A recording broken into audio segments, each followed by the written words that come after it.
Welcome to the podcast that passes poor performance on pop culture. I'm one of your hosts, Darren Duncan, alongside with my best friend, Audie Marsh. We're just a couple of cool cats casually causing some chaos with conversation.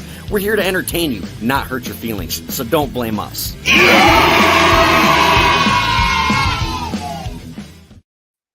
Oh, isn't it great to be late? Oh, isn't it great to be late? We're a half hour late. What's up, dude? It's all right, man. It's not a show if you're not late. Exactly. Isn't that Dude, the rule? I'm the singer of a fucking metal band. I am never late, nor am I early. I arrive exactly when I mean to. You're so full of shit. I know, I stole that from Gandalf from Lord of the Rings. It sounds like it. Anyway. Yeah. We got a special guest tonight. Good buddy of mine. Yeah, we just put it out there that Brandon Chiappetti unfortunately had to cancel due to a family emergency. He will be on tomorrow night at 8 p.m. Jayare totally stepped up for us and fucking hopped in last minute. Pretty sure we cock blocked him. And I don't even think he's dressed appropriately. So Everybody thank Jayare for hopping on. We have Jayare Gallegos, the owner of Zobie Productions, right? Yeah, I think he owns it. Don't you own it, JR? Or does your wife? Your wife gets everything, right? Yeah, she should. I'm the puppet. She should. Did you ever see the meme of there's a hearse and it's towing a fucking U-Haul and it's like this is for this, like I'm taking all my autographs with me to the grave, or like you motherfuckers ain't getting shit, or something like that. Something to that effect. I've never seen it, but it sounds fucking hilarious. But speaking of autographs and shit, I know this is what you do for a living. That's how you feed your kids and pay your bills and everything, by these private signings with celebrities. Why the fuck don't you have any autographs behind you? Are you a collector, or are you just one of those goddamn flippers? I'm in my office, but I'm not allowed to have the autographs all over my house. My wife, Jen, when we were in McKinney, Texas, and I was starting out, I was still in my house. The whole house was overloaded. I think Audie remembers that too. And so we got our first warehouse. Everything got moved, even my personal items. So I actually don't have memorabilia at my house at all. You would never know what I do for a living if you came into my house. I didn't know if it was a conscious decision or just coincidental or what, but you got to have autographs that you like and collect, right? I mean, are they in a fucking, like a lockbox, or like you keep them at your fucking store, or what? Yeah, I basically keep them in my office. And then like the new hire was asking me that. He's like, basically the whole both warehouses are your like band cave. I'm like, yeah, pretty much. Because there's memorabilia everywhere. That's fun. So that's fucking sweet, dude. So like, is any of that shit like for sale for the right price, or is that your collection? I think most of the stuff is so quirky and there's a story behind it. So most people would be like, what is that? I've gotten most of my offers I've gotten is on the Kobe Bryant stuff I have, because it is on the walls, but they're not for sale. Yeah, right. Dude, this might be a dickhead move, but I'm going to go ahead and say it because I've done much worse things in my life. But a long time ago, when I lived in the hood, crackheads would come to my house and they would try to sell me stolen tools and TVs and shit like that for super cheap. Well, this one dude, it was probably 11, 12 years ago. He had a fucking stack, dude, like 40 Kobe Bryant rookie cards. And he's trying to sell them to me. And I'm like, dude, I get it. They're Kobe Bryant, they're rookie, but no one gives a fuck about cards these days. They're not worth anything. I swear to God. And he's trying to sell me the whole stack for $20. And I'm like, I'm just not interested, man. I'm sorry. And he's like, $5. And I'm like, dude, they're not worth anything. So he just gave them to me. And I'm like, all right, cool. I fucking threw them in my garage. They sat there for 12 years. The day he died, I'm like, oh, fuck. I got like 40 of these fucking things. I tore my garage apart for like 3 hours, found them, and I chopped them all out at like $800 a piece that day, dude. Not all of them, but like I got like 12 left. And motherfuckers were buying them for $800 fucking dollars, like within the first few hours of him dying. And I don't know if that's a dick move or not, but dude, after that, I didn't work for like a year. I just fucking kept calling into work and shit because it was like right around the time COVID hit. So like if you didn't have anybody to watch your kids, you could just call in and not get a point. I called in every day for like a fucking year. I'm like, fuck it, dude. So I don't know. Is that a dick move or is that just? I mean, in the hood we call it a come up. You know what I mean? I'm not even gonna say anything. Oh my god, dude, that's the biggest dick move ever. What? Yeah, not gonna say anything. I'm not gonna say anything. I don't like basketball. So I'm like, fuck it, you know? It's I don't Kobe. know. Yeah, but I don't know. The only thing I know about him was rape allegations. I didn't even know he played basketball. Yeah, I don't. See, there I go lying again, but the rest of the story is 100% true. Now, Kobe was my favorite player. So my daughter's named Kobe. It was always like a thing. I told myself that if I had a son, I would name him Kobe, and I ended up having a girl, so we just switched the spelling around. So yeah, fuck it. That's cool. I didn't know you were that big of a fan. That's cool. Yeah. So you're super pissed, huh? I'm just listening to you, and I don't know if you're going to like deviate and go somewhere crazy, or you're actually telling the truth. So I'm just waiting, and I keep looking at Audie's face. No, he's 100% true because he's like, bro, sent me screenshots. He's like, look at this. And I was like, dude, that's fucking. Y'all are just mad you didn't have 40 rookie cards cool. you got for free from a crackhead 12 years ago. Yeah, dude. I mean, it could have been up. Yeah, that's what we call it, man. That's a come up, baby. Jeez, man. That's awesome. I mean, I don't know, dude. Fuck Hey, it. whatever. Hey, that's awesome. Yeah, no, honestly, that's awesome. I'm just not a sports guy, so I just. His cards go for a lot of money. Memorabilia wise goes for a lot. We had a customer who just walked in today who was asking about Kobe Bryant, and we had that lengthful conversation about just how his memorabilia is crazy high. Even his shoes, just like sneakerheads, like will try to get like the Grinch shoes, which is one of the more iconic shoes he wore, and aftermarket is like $2,000 just for his shoes. They're not signed; it's just to wear them. So. Yeah, the Kobe Bryant rookie cards aren't worth shit now. Like I swear to God, I got them listed online for like $50 and no one's touching them now. But what is it? August. But the day he died, like within the first few hours, they went nuts. But I did notice a spike. What is it? August 24th or 23rd? Like he had two numbers, right? 8 and what? 24. Okay, so August 24th is like Kobe Day. I noticed on August 24th, a couple people bought some cards for like 150. And but I think it's just because people get that nostalgia and they get shit in their mind, they get fixated on something and they want it. I do it all the time. I'm a fucking addict, dude. I'm a fucking with many things, and when I get fixated on something, I can't get enough of it. So I gotta have it now. And a lot of certain things will trigger your mind and fucking get to that addiction or whatever, and you gotta fucking have it. So it's like I've done that with autographs or anything, like the day Sid Haig died, I'm like, fuck, I only got one autograph of his. I need to go find something cool.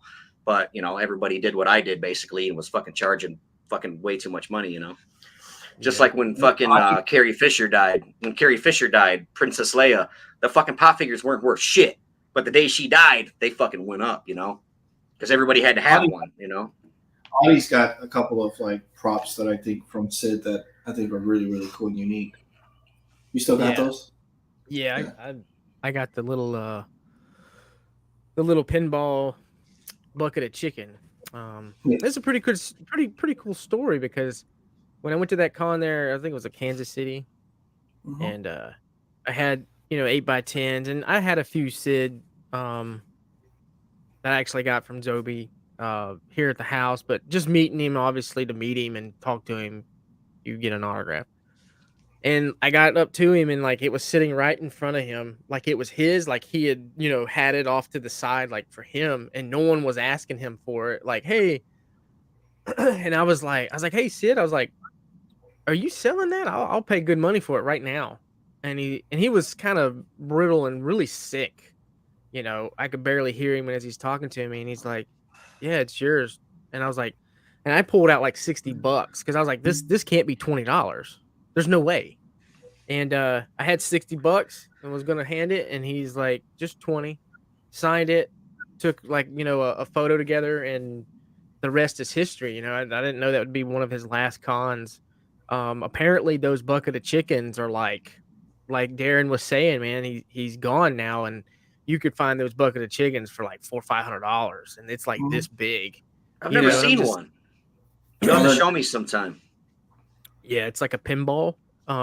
My good buddy Kevin that produced High on the Hog, him and Sid were really close, and he actually got the pinball machine that little piece of chicken goes in that bucket from Sid, um, and it's signed and it's in his house. Oh, it's a legit pinball for a pinball machine? Yeah, it's a pinball. You know, when the ball hits, the little things rattle. You know what Yeah, I'm I talking? bet Yeah, I it's bet an it's from the ornament. house. Okay. Yeah. I bet Uh, it's from the House of a Thousand Corpses pinball it machine. They only it made it 300 is. of them in the world, and Yeah. next to his booth, he had that pinball machine, and you could play it for free when I Yeah. saw him at Days of Yeah. the Dead Chicago, like Kevin 2017. Kevin has that in his house. That The pinball machine. Oh, the very one that was next to his Yeah. booth and shit all the time? Yep, That's and cool as it's fuck. signed too. Yeah, he showed me a picture. He's a really cool guy, man. The first time I met him was like 2016, 2017. His line wasn't long, but it still took a while to get through because he'd just bullshit and he'd let you ask a million fucking questions. And I Yeah. learned a lot. I didn't ask him shit, but I learned a lot just by the time I was the fourth person in line by hearing him converse with all the other convention goers. You know, he's talking about this movie and all the things he did. And I Yeah. was like, damn, I don't got nothing to ask this dude anymore because I hear his conversation, you know?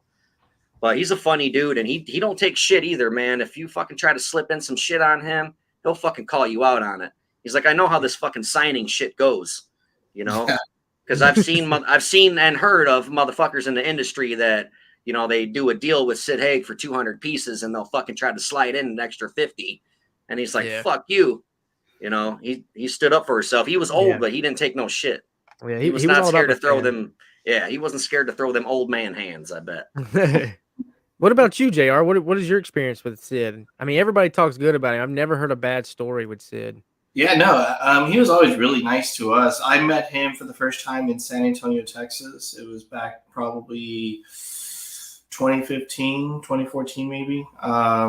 And I went up to him, told him what I was doing at the time. This is how quickly the Comic Con world has changed. He was $10 at his table, any item, and that included a free photo. So obviously his line would be out the venue because everybody else at the time the standard was 30, and so for meeting somebody for $10 you had way more people in his line, right? Obviously they could afford that, and he was a big name for $10 too if you think about it. Mhm.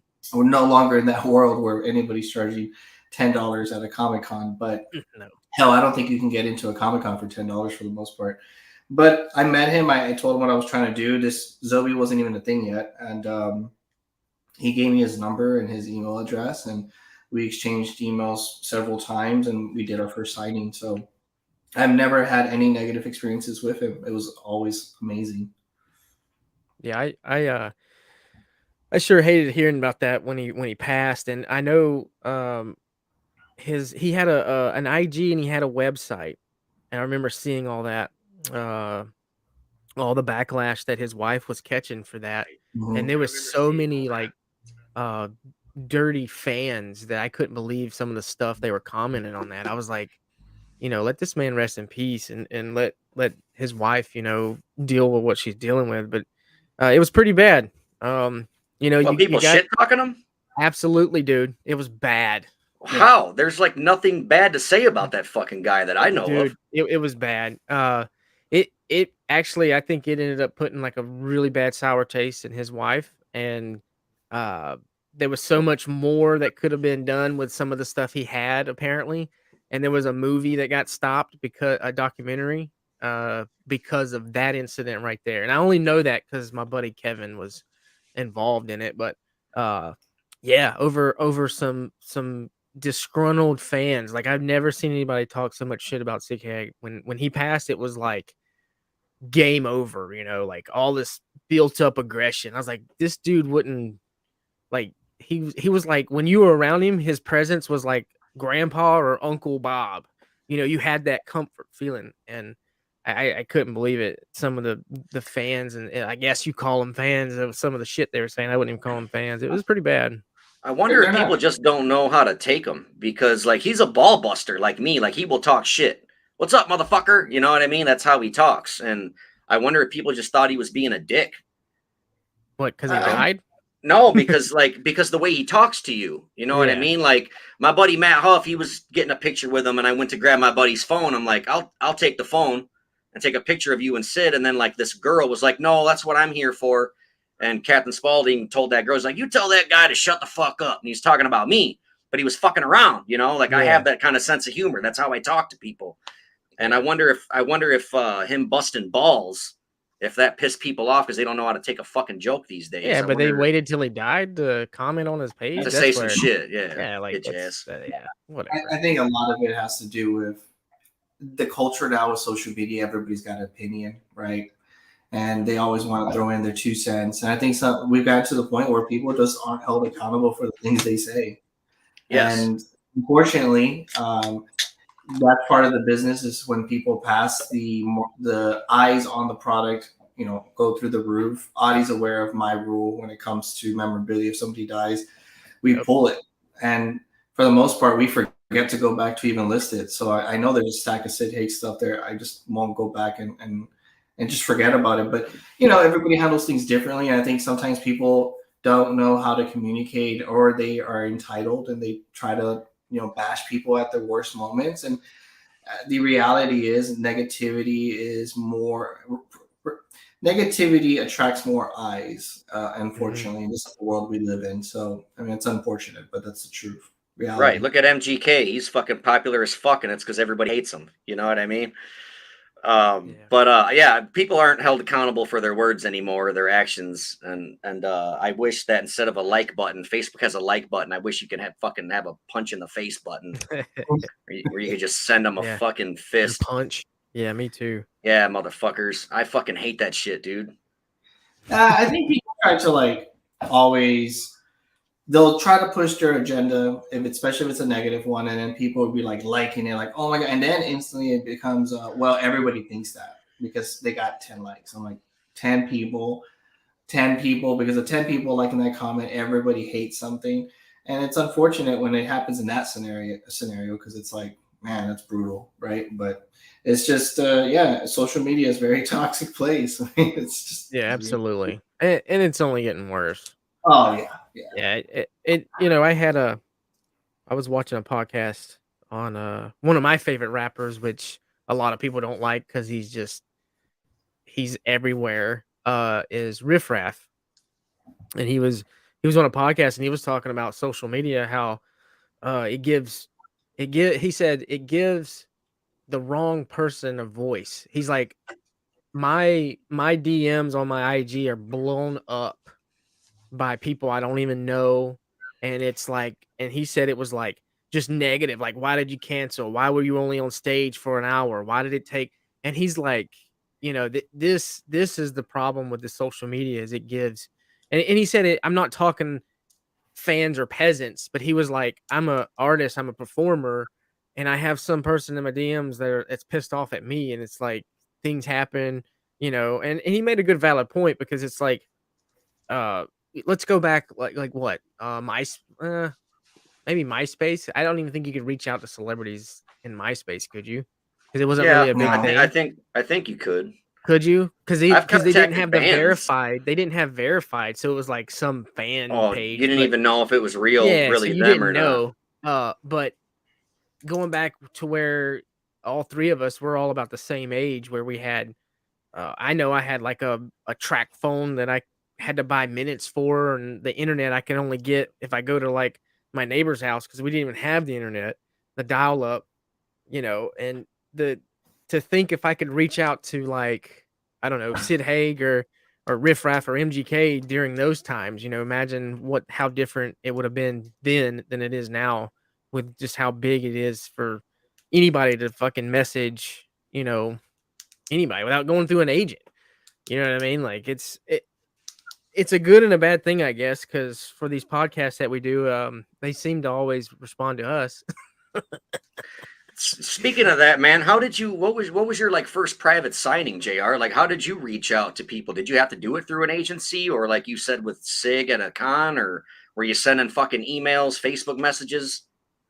No, I just went up to people and like started talking to them in person at events, and then would get their information, then exchange emails and set it up like that. I wasn't doing 200 signings a year at the time either. I was just some dude with like a vision and was starting out, and so it was a lot easier. I think for me, I think it was a lot easier for me to do signings than it is now. I think in today's market, it's extremely difficult to set up contracts, and it takes a lot longer because you have to be able to protect your company as well as making sure everything's in the contract that you're going to do, what you're going to do, and hold people accountable, like my company and the other side as well, which is the talent and management. But back in the day, it was a lot easier for me to do signings. Now it's like, we're also talking 6 years ago where there was maybe a handful of companies and now there's like 50 of them. So Right. everybody's trying to get their name out and trying to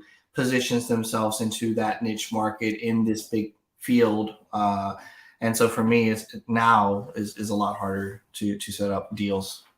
Yeah, It does kind of suck. I wish we could go back to just like 5 companies instead of fucking, I mean, I'm all for like multiple companies. I think for me, it's like you're gonna build your company. Everybody's different too, though. So like that does help. Everybody has their genre that they're trying to build and their vision of what they're trying to build. And for me, it's like I have 10 employees and 2 warehouses and 401ks and life insurances and taxes, employee and payroll taxes, state taxes, franchise tax.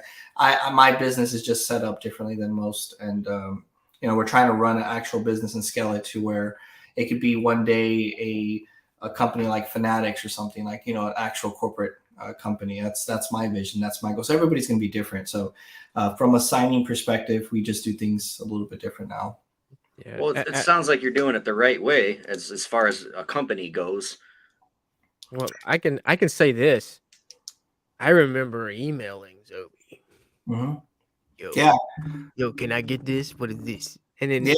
and that was it. That's how you ordered. That's how you ordered Yeah, autograph. Yeah, there's no website. There was no email Yeah. list. There's no.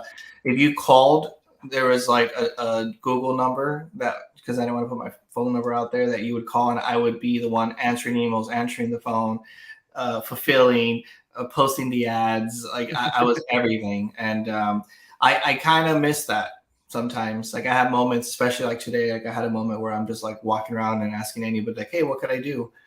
And like the new hire, he was taking photos. I'm like, "Oh, do you want me to help you?" And he kind of looked at me. He's like, "I'm sure you have something else to do." I'm like, "Kind of don't have anything to do right now. Like, what do you want? Like, what can I do?" So I do miss doing certain things sometimes. But and then I also have moments where like people will reach out to me. He's like, "Hey, I bought this on the auction. Like, and when is it going to ship?" I'm like, "I have no idea. I couldn't tell you when it's going to ship because I haven't looked at an auction in years. I have somebody who does that. So it's kind of funny because it's like, certain things have changed in the sense of I'm not answering emails, I'm not picking up the phone, but I sometimes miss it. Yeah, I think it was Jen that I was talking to on the email. Whenever you were Zobie email autograph. But yeah, it was like I think she put her signature name on there, and at the time I didn't know. I was like, oh, okay, cool. I mean, I'm just happy they're responding back to me because email how that is. You send an email, and you're like, well, I hope they respond. But yeah, it definitely came a long way, man. And I must say that coming out of your house, running it from your house to now 2 warehouses is pretty fucking impressive. Yeah, it's very stressed. I think we both briefly talked about like mental health before this call, right? I mean, it's again, it's really what you're trying to accomplish in the business. I'm a big believer that you have to foster a community and build a connection to your consumer and bring it in and focus on that type of growth. And then you add the ads, the blended ads to see what new customers you can get to your existing organic crowd. But at the end of the day, like I feel like your mental health suffers. Social media can be a very toxic place for an entrepreneur. Absolutely. If you guys are aware of that. I'm very happy that I've actually stepped away social media wise, like way. I've done a lot of things to step away from social media in the last year and a half since the pandemic started, because my brain was just it was fried. It was to the point where I was just not happy whatsoever. And so, but you always have to put on like the happy face when you're on camera and you're trying to promote your company. So I was suffering from pretty bad overload there in the pandemic for sure. Before we hopped on here, we did talk about mental health, but another thing we talked about was balls. And speaking of big hairy pears, JR, you made a fucking huge ballsy decision, leap of faith, by fucking leaving your 6-figure job and starting Zobie, right? And your wife was 100% supportive, and like that had to be fucking terrifying to make that fucking leap and that decision, dude. You know what's more terrifying though?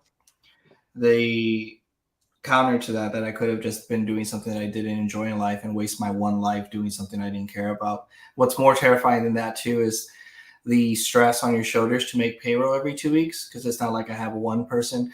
The biggest disrespectful thing you can do when I talk to other entrepreneurs is when I hear people say, well, yeah, this is just a side hustle. Like, you know, this is like something I do after 5. And I'm just like, yeah, that's disrespectful. Like to the people who are actually trying to do this like full time, and like making payroll is a big thing for me. Like the responsibility to pay 10 employees and to do everything by the book and pay your taxes and all that. Like it's a huge, huge stress. And so for me, yes, the counter to leaving that, obviously for my family financially at the time, it was probably a stupid move, but I'm doing something that I love for a lot less. And I wouldn't change it for anything. I think I've learned and pushed myself further than I ever have, mentally, physically, emotionally. I think Audie probably deals with my Sunday afternoon, random Sundays where I just call him and like in the verge of tears, and I'm trying to just navigate my life. But yeah, I wouldn't have it any other way.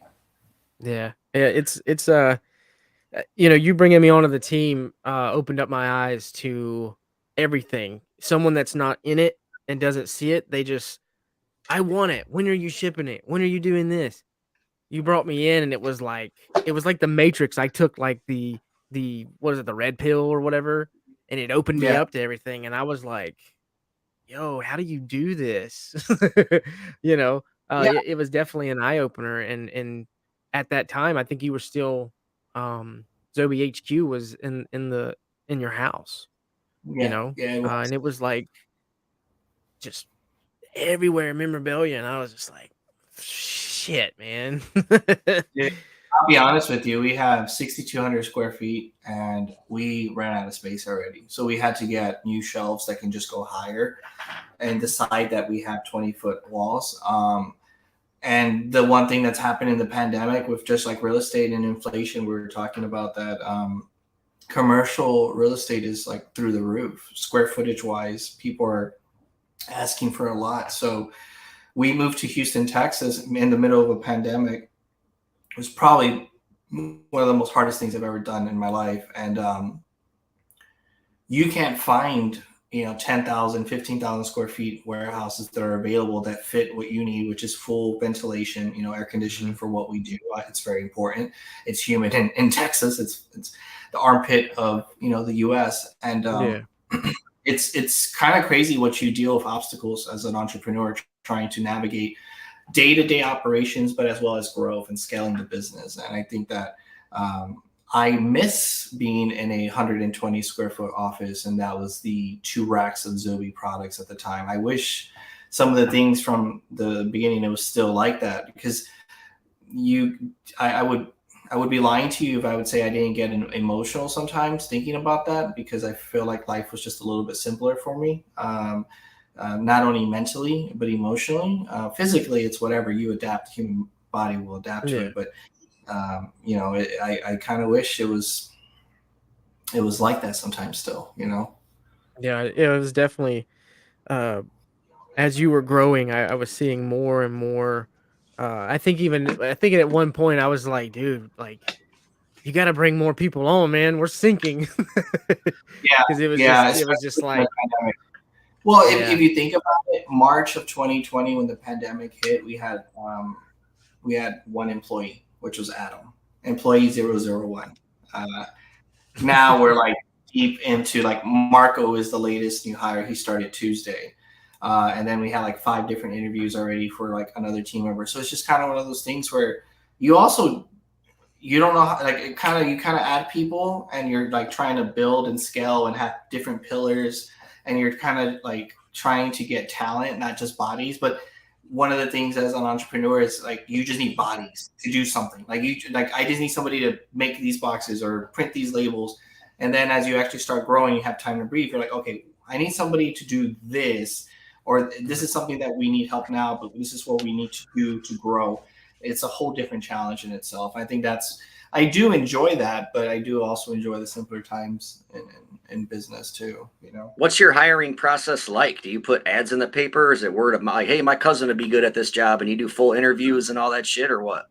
I will no longer hire people that I know, like family or friends or anything. It didn't work out for me. No, it never does. You don't rent to family. You don't loan money to family. I've rented houses to nephews, and they fucking shit on me. Oh, Uncle Darren don't care if I'm late with the rent, you know, so I get it. No, dude. I learned that.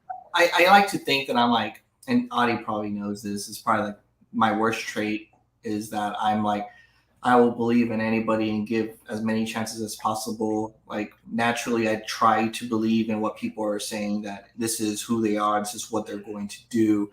And I've been burned way too many times. I also believe that I'm a very progressive leader, but I'm also probably not the best day-to-day boss. And there's like, I'm a vision guy. I'm okay doing the work myself.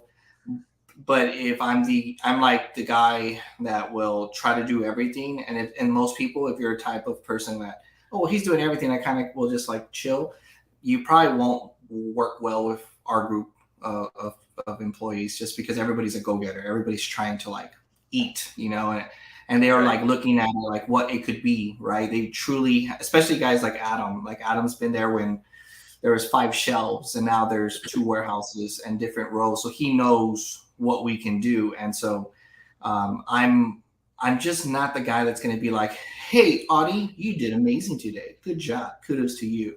I'm not that guy. I'm not a hoorah guy like that. I'm more of a fuck yeah, let's rock and roll. And then like maybe you'll get something like in 2 months where like, dude, we kicked ass. But like I'm not an everyday, oh my God, let's go. Like I wish I was. I just wasn't. I was always around directors that were military, and I wasn't brought up like that. And nor did I have a father figure. I didn't have anybody who said, Jerry, you're going to be great in life. So I don't have that. And I wish I did, but I'm just not built like that. So I'm more of a, like, just fucking do the work, shut up, and like just work. You know, that's how I am personally. So you ever had to fire anybody?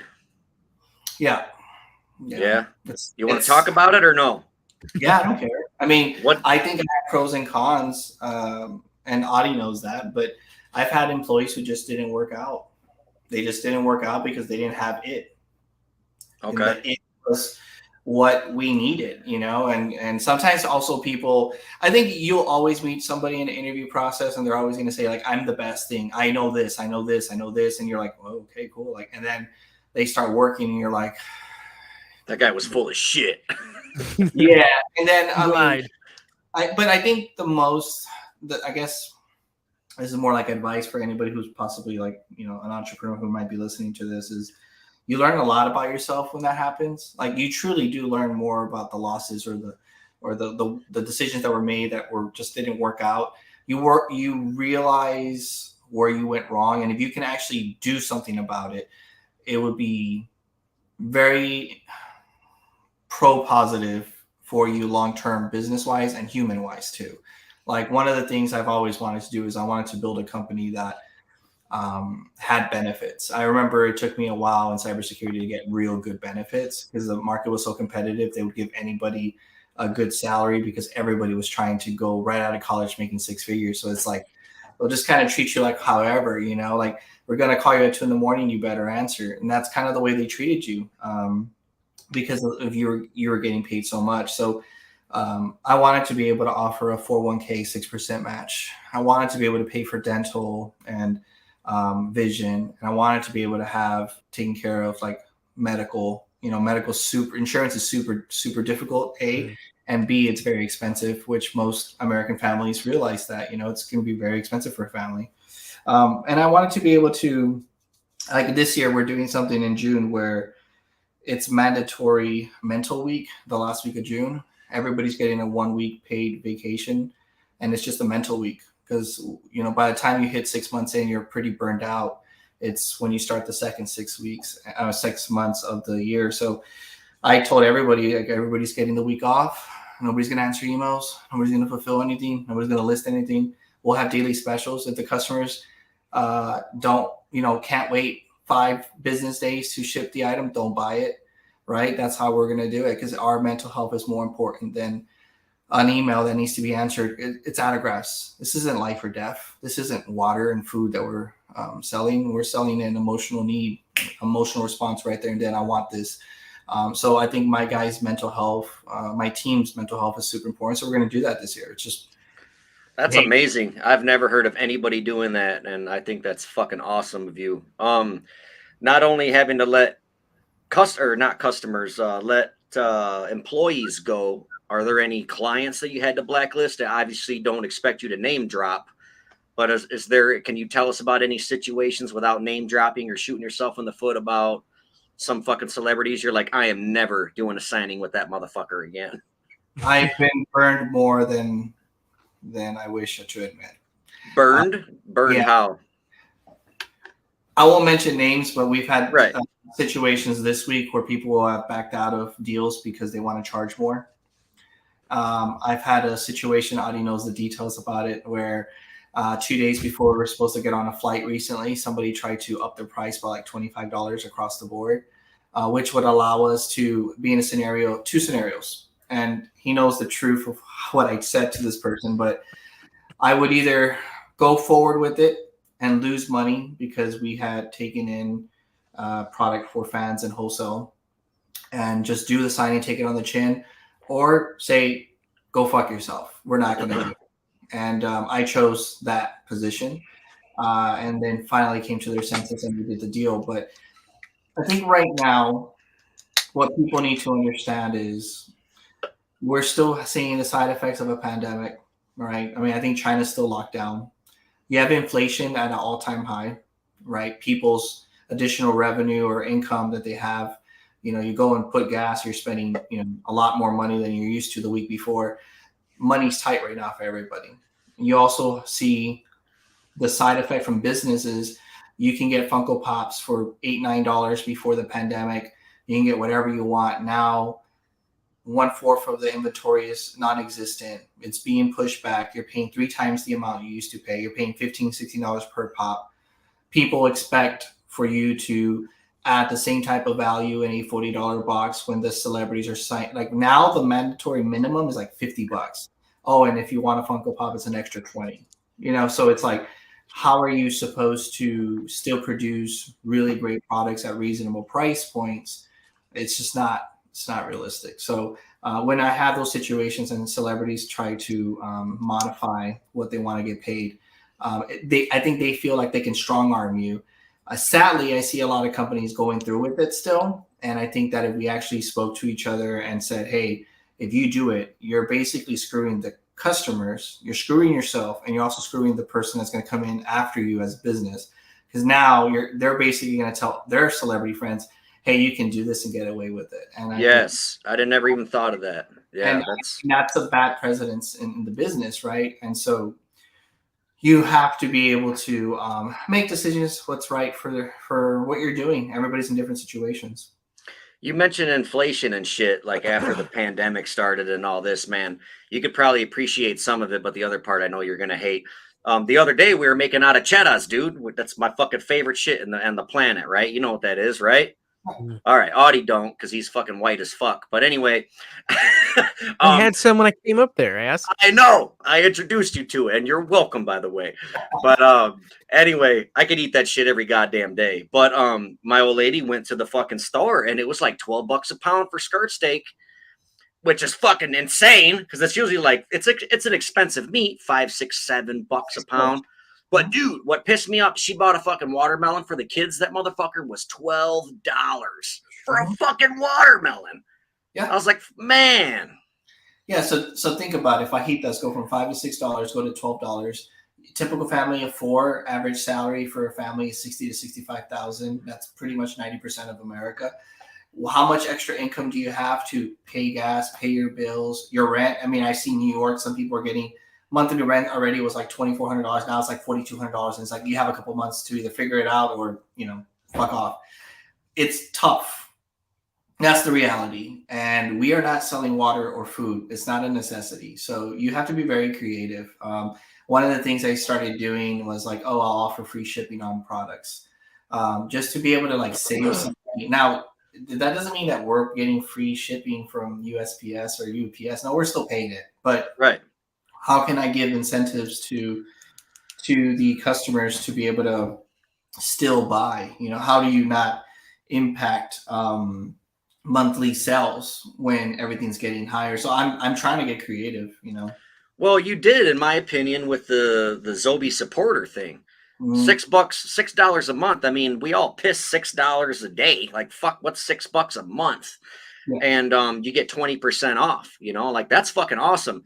Like, I Mhm. do it, and like I haven't bought any, like, no offense, but I haven't bought anything from you guys in a while because nothing like really piqued my interest or whatever. But I still pay the $6 a month because I want to be a supporter. And when it does come around, I get fucking 20% off, dude. So 12%, that's 12% of our active supporters have not purchased anything in the last 90 days. really. Yeah, and then 7.2% haven't purchased anything in 6 months. So I look at that as two scenarios. One, they subscribed and forgot, and they're just balling like that. They just don't go and remove that subscription. The other part is just like they believe in the vision, they believe in the company, they want to support it.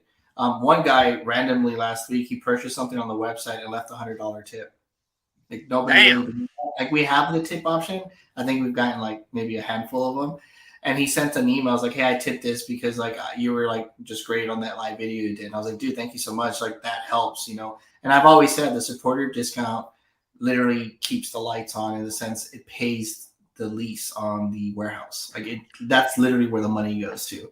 Ann and Shelby, which is our accountants, they always tell me like, all right, this is how many active you had this month versus last month, and this is where the money's going, so we can pay. I'm like, all right, cool, awesome. So it literally keeps the lights on at Zobie, the supporter program. And there is a lot of people like yourself who support the company and haven't made a purchase. And I also very understanding like when people say like nothing has piqued my interest right now or lately. I completely understand that. I never take offense to that. It's like I understand. It's cool. Like it's sometimes like one guy came in 2 days ago. He's like, Jayare, it's so nice to meet you. I just want to be upfront. Like I haven't purchased anything the last 3 months. It doesn't mean that I hate Zobie. And I'm like, it's cool. Like life happens. Like it's all right. He's like, can I give you a hug? I'm like, yeah, sure. Let's. Like, no, get away from me, weirdo. No, it's like I don't take offense to it. Like I Right. understand completely. Life. It's life, guys. Like I always tell Audie this. Like we have one life. That's it. This is it, guys. This conversation, this moment. That's it. Yeah, it's definitely.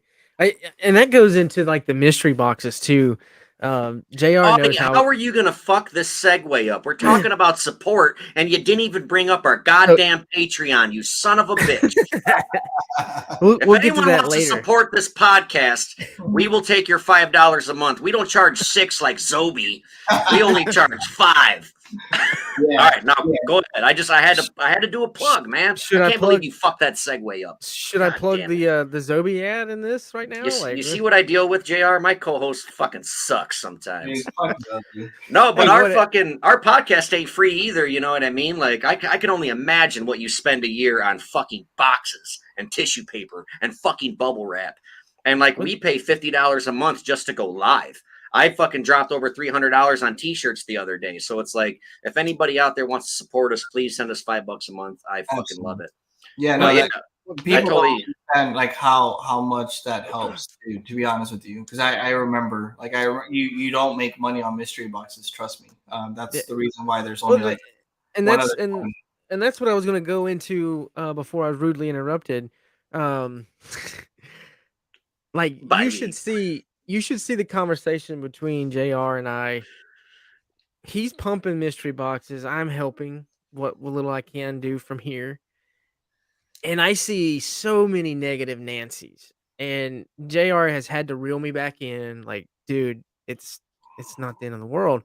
But I'm like, do you know how hard it was to get A, B, and C? Do you know the pins in China stuck? Do you like I see the behind scenes, and then it takes that one fucker that's like, this is a garbage box. You know Yeah, what I mean? And I'm my just like, I want to punch him in the face, Do you? but JR's like, dude, I don't care. I was gonna Like, say, how do you let that roll off your back? Because if I put out yeah, a song on the internet and someone was like, "This guy's fucking talentless. He can't sing or scream or rap. He fucking blows," that hurt my feelings. I am not gonna lie. That would upset me. yeah. So how do you deal with that? Oh, I also Ryan, I don't have the stickers, motherfucker. Audie does. Ryan wants to know when Darren's gonna send him a sticker. I don't have them, so yell at Audie. yeah, Anyway, having a point conversation. Ryan pays $10 a month, by the way, on the Patreon, so we appreciate you. Thank you so much. Your shirt is in the mail. But Yeah, yeah, how do you let the negativity bullshit roll off your back, Jr? Because that's got to hurt your feelings at least a little bit, right? Or no? it's the so Sunday phone calls. yeah, so I got a really great comment, like, or email. I printed it. It's literally in my office. It said, "I've been supporting Zobie for the last 18 months. I loved every single box, but this box sucks, so I will no longer support you." I mean, dude, it was like the best email I've gotten in a while, because it's like, oh, so because we were doing good, you had one bad one out of the last 17 months, and now you're not going to support us because we had one bad month. I mean, damn, I didn't know I had to be perfect. But no, I think, does it bother me? I think it used to bother me a lot more. I'll be honest with you, Darren. I think everybody here has some sort of anxiety or antidepressants that we're probably on. So yeah, it definitely bothered me more. Dude, I'm high as a kite right now. No, I'm just I wish kidding. I was high. Not on marijuana, just on fucking pills because my goddamn balls hurt, my back hurts, my fucking serotonin doesn't flow the way it's supposed to. Yeah. But anyway, there I go interrupting our guest again. Go ahead. No, I think it used to bother me a lot more in the beginning. It's bothered me a lot less. I constantly have to remind the employees because they're really more emotional than I am, where it's like, this person said this. And my response is, hey, who the fuck is that? I just, no, honestly, no, I don't mean that as, I don't even mean that as a flex or disrespectful. That's right. The first thing I say. And B, it's okay. You got to look at it as, do they have something that's really good that we can actually improve on? And I know it's like, oh, you're saying that. No, Audie creates the horror box, guys. Newsflash. That's why I haven't bought one in 8 months, because he's always like, let's put an ice cream man again. I'm like, dude. yeah. I side story there, but I will get to that. No, I think that I built like tougher skin over the years, and I think that I've also understood something that was very valuable that was told to me recently.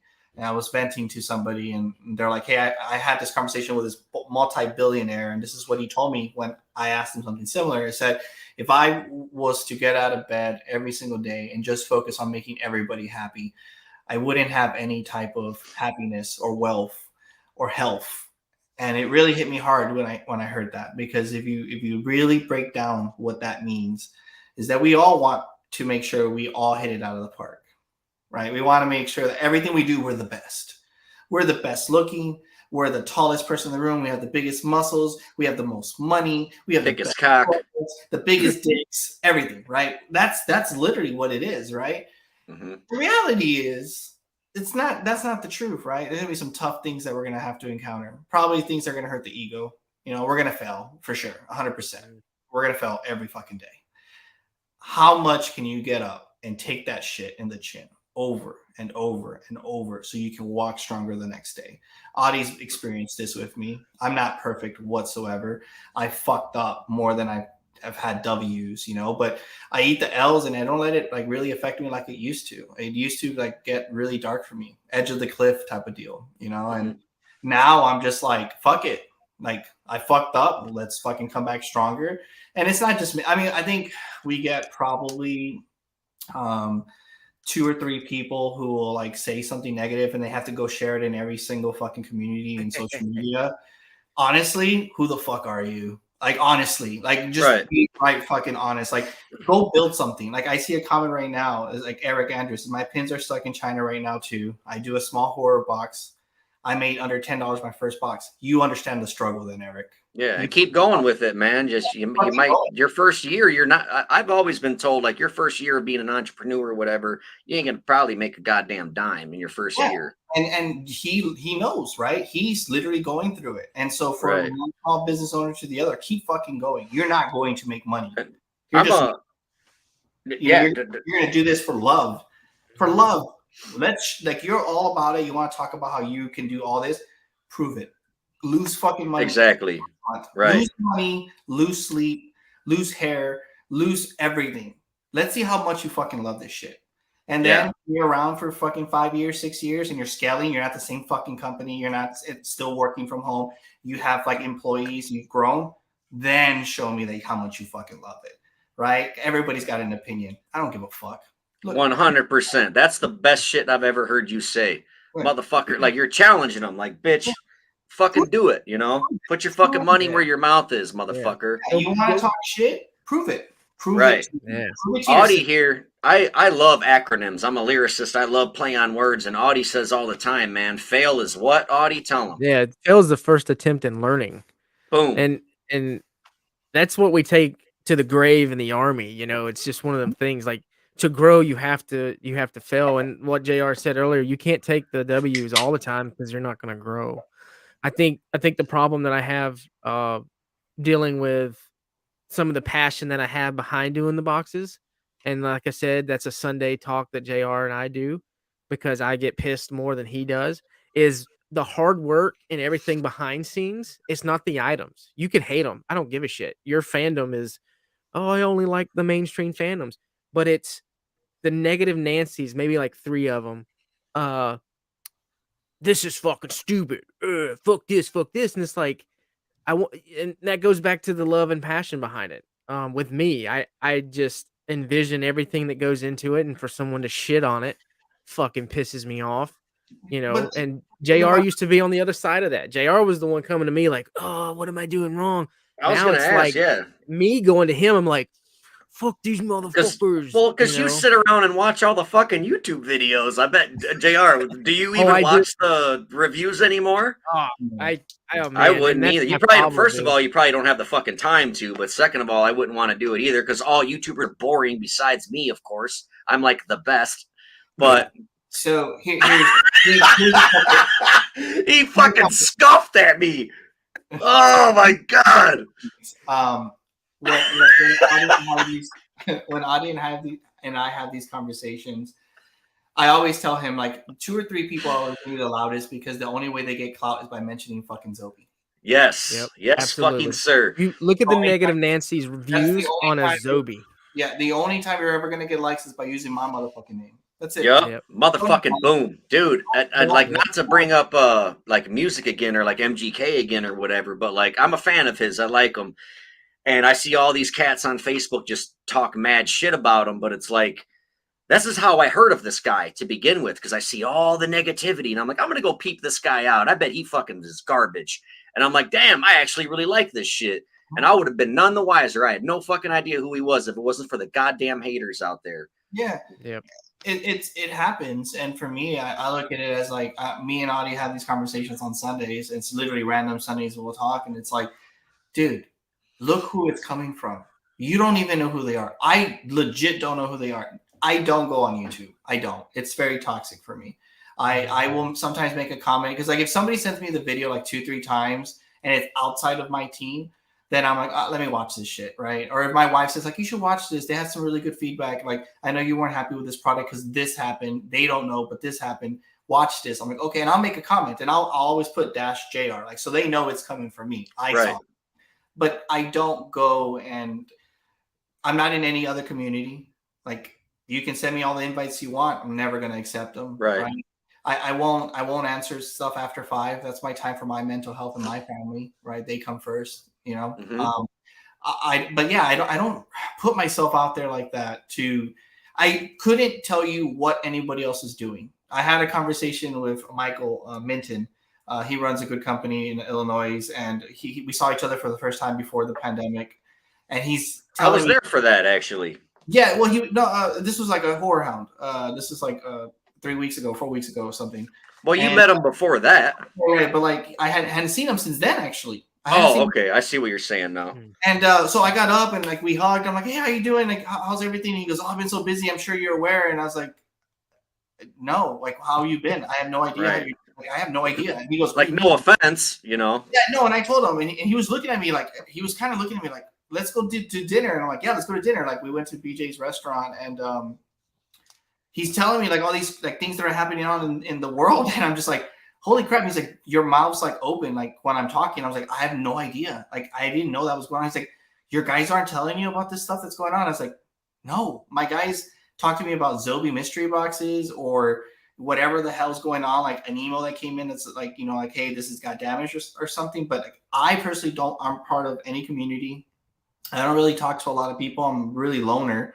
I have no idea. So he was just like filling me in. I was like, I feel like I'm missing out on so much like fun, you know, but we're so hyper focused in what we do that we just don't pay attention. And I want it like that. It's good for my mental health, to be honest with you. Joe Rogan said something I appreciated. He says that he's like, I'll post and then ghost. Yep. Like he'll make a fucking Instagram post and he'll never a tweet or something and he will never pick it up again. He won't read comments or none of that shit. And Yep. for your mental health, man, it's got to be fucking great on that because I'm the king of posting and ghosting.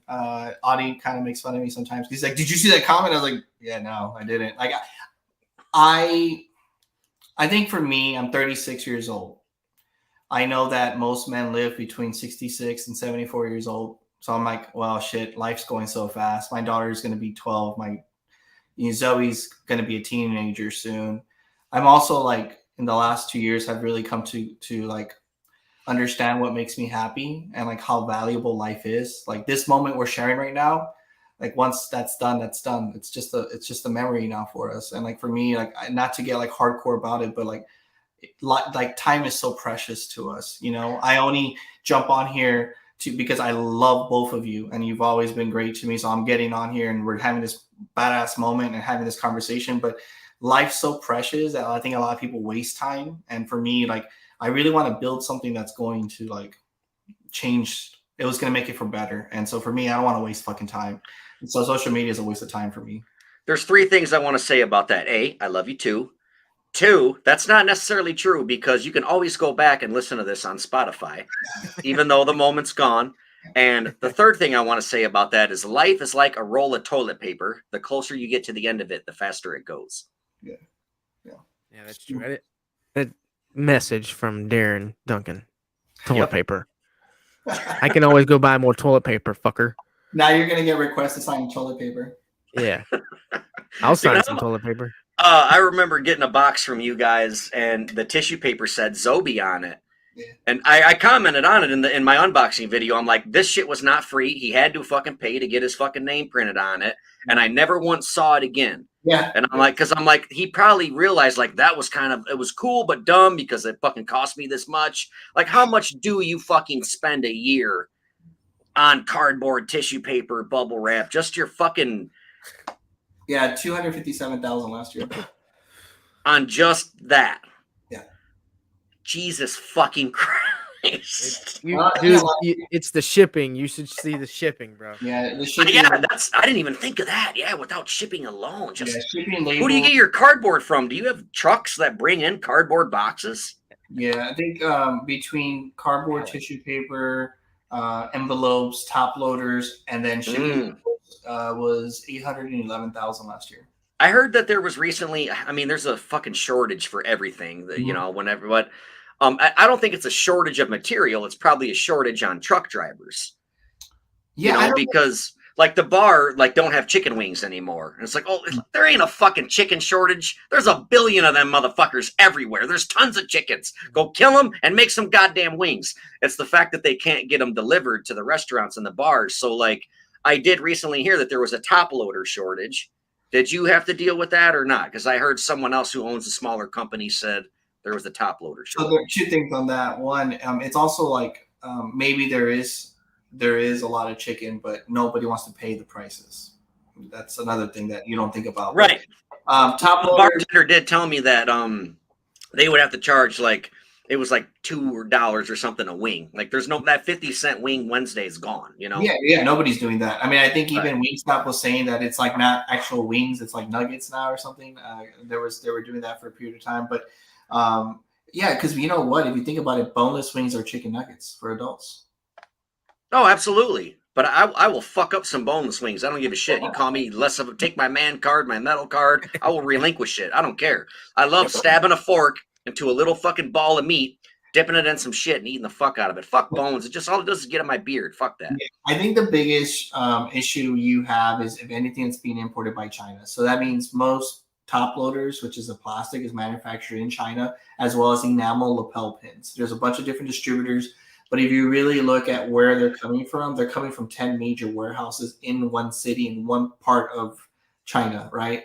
That's where the manufacturing is done for most products that we consume as businesses. So lapel pins, I think I've seen about 71-cent increase now due to not only manufacturing but import fees. And then top loaders, you used to be able to be into a top loader for about 57 cents. You're into it for about $1.59 now with inflation, custom duty fees, and then shipping, right? And then you also have to deal with an 8 to 10 month delay in getting stuff to the port of LA, and then having to pay, you know, whatever shipping program you're going to use to pick it up and bring it to you. So, you know, in reality is that it's very expensive. We are probably going to move to sleeve and cardboarding most autographs. I think we're one of the only companies that still top loads memorabilia. And my mentor, who runs a multi-million-dollar, you know, memorabilia company, is like, dude, we stopped that years ago because it's just so much of a cost, and you can save 40,000 a year instead of buying top loaders. You can probably buy some. You can probably hire somebody else to help grow the business and generate revenue. And I think that's probably what we're gonna head to. Like we're gonna have to, just because it's so expensive. You'll save a lot of money. I noticed that Samsung and iPhone, like iPhone stopped doing the fucking earbuds. Then they stopped doing the little blocks that the cord plugs into. Samsung did it too. And it Yeah. was like $4.5 million they save a year by stop putting those things in. My cousin here and one of our producers, Ben Newman, he owns a couple of bars up in Wisconsin, and he said chicken wings are up 140% now. Holy fuck. Yeah, so Jesus fucking Ah. Christ. I wonder if he even serves chicken wings at his fucking.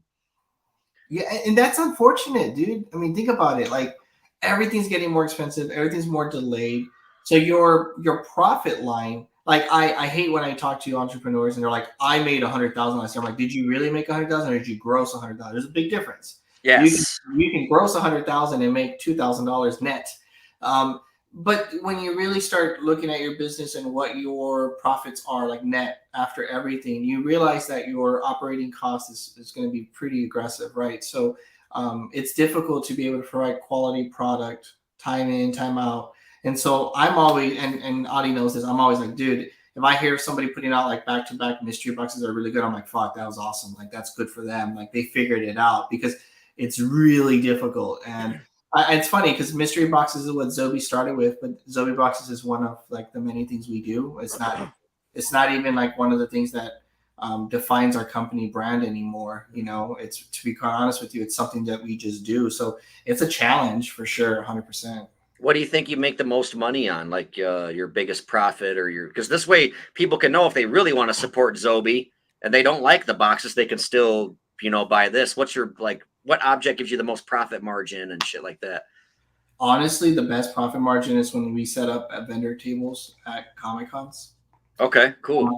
People tend to like not go for PPG value on a Funko, or they're just there and they're so excited, and it's like they're willing to pay retail pricing as opposed to everybody on social media wants a discount.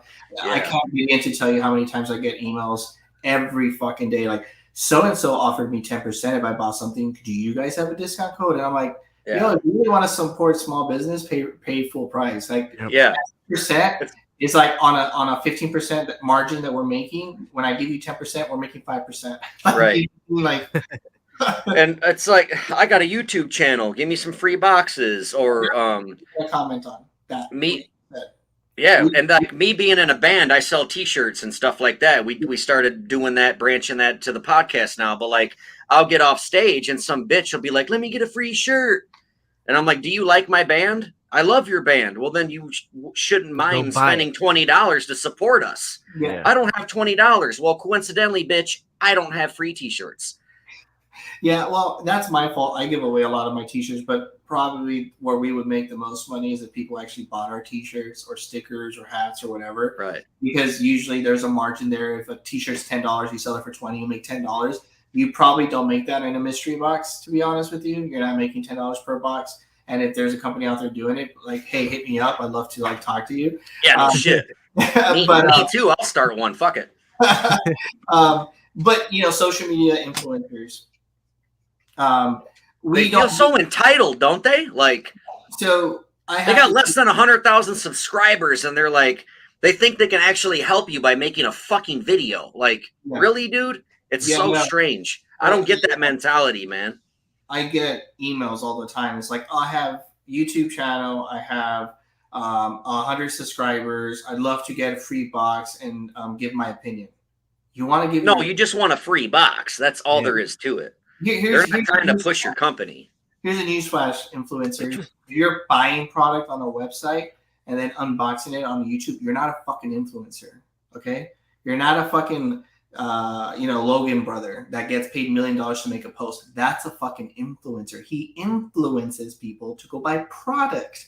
If you're buying product on my website and making a video and you're going to say a bunch of hateful things, you're doing it for clout. You're doing it for clickbait. You are not an influencer. If anything, you just gave us $30 to go talk shit about us. You're a fan. You're a fan. I will hug you and kiss you on the cheek and sign an autograph for you if you do that. Because that's what you are. Let's just be honest with you. So yeah, dude. The real influencers out there who like honestly are putting in the work, creating really positive content, trying to educate and foster that community. So like, shout out to you guys, because you guys are truly what you're trying to do is influence, right? You're trying to build that brand recognition where you can be trusted, that your word isn't jaded. And so just to shout out, if you get free boxes and that's the only way you say good things, again, how does a consumer trust an influencer who will get a box for free and say good things and shit goes sideways, they say something bad? You're not an influencer, you just got bought. You literally just got bought. Yep. You received a gift. You say good things, you got bought. That's what it is. Yep. So that you mean to tell me that if I give you free stuff, you're going to say great things about my company? You're being bought. That's what it is, right? Yeah, 100%, dude. So like I always say, like, if I get a box from you and I don't like it, I won't even make a video because I don't want to open it and be like, I didn't like this. This fucking sucks, or I wish it was this instead. Like, out of respect, I just won't even make a fucking video. And, like, you don't need me to make a fucking video anyway. You're going to fucking sell boxes regardless. Yep. I've never once used the word influencer. I don't even think I use the word YouTuber. I'm just an asshole with a camera. And, but once I buy a box, once it shows up on my doorstep, I can do whatever the fuck I want with it. But it doesn't affect you. I can set it on fire, whatever. But, like, yeah, out of respect, like, if it's it's just something I don't like. I'll never say it's a shitty box or a shitty company because there's plenty of other motherfuckers that do like it. Who am I to say that it fucking sucks? But when it gets to that point, I just won't even make a fucking video, Like, I hope he doesn't mind me saying his name, but there's this guy in the community. He's a really nice gentleman. His name is Kobe Evans. And I put out a box.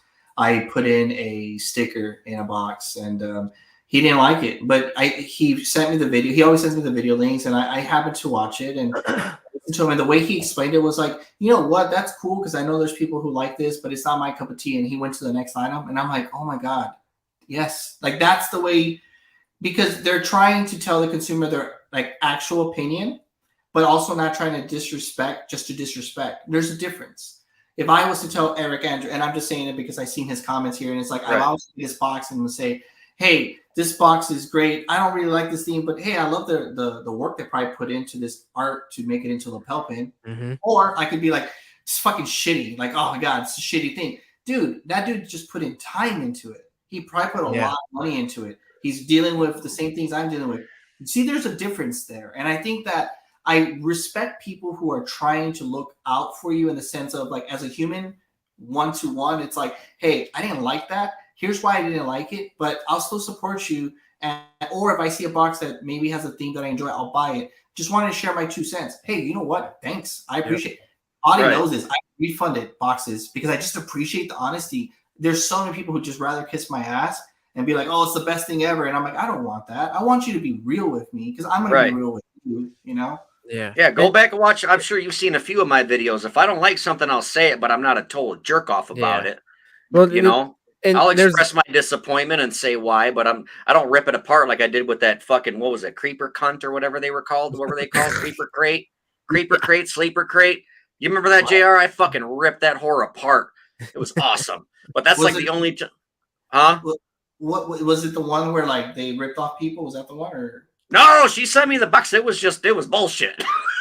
Yeah. It was like a $75 box. I know you've seen it because you gave my wife. They were actually boxes my wife bought, and you felt so bad about it. You actually sent my wife like 2 boxes to make up for it because we bought 2 boxes from these fucking pieces of shit, and we were Yeah. getting like plastic cups and a bunch of stickers. And you were like, "Dude, I feel so bad for her.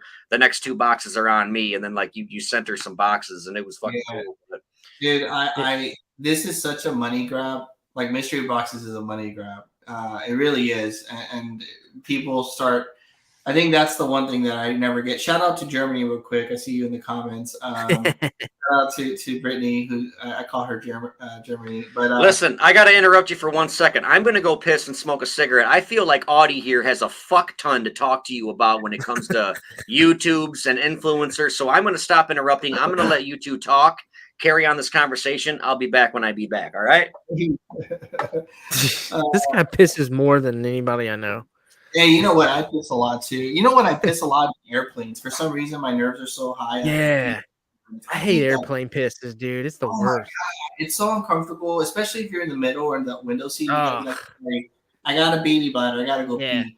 I'm And then sorry. I know you're asleep and then you're in a induced coma because you don't like flights either. But I gotta go. Yeah. Yeah, sorry. And then you have to do that walk of shame down the aisle. It's like, hey, it's Yeah. me again. I gotta Everybody's pee. looking at you like, look at this motherfucker. You know, you're Yeah, like, like you sorry. just pee 10 minutes ago. I'm like, hey, gotta go handle my Yeah. baby dick. Gotta go pee. Weak ass bladder. Sorry. Yeah. Yeah. That's Where's going yeah. back to the sticker thing. Real quick, I was gonna hit on it. Yeah. I seen a lot of people upset Mm. with the sticker we did and the artist. Because I know what goes behind. Because I know what artist we used. You know, again, the passion, the heat, the sweat behind it. But it was the people that didn't like the sticker due to the fact that they couldn't flip it and make any money off of it. You know, and So that's what sticker was it? Slimer. Okay. Yeah, it Jacob's was the one. the Slimer, Yeah. the last box we Yeah. just did. You know what Adam did today? No, what do you do?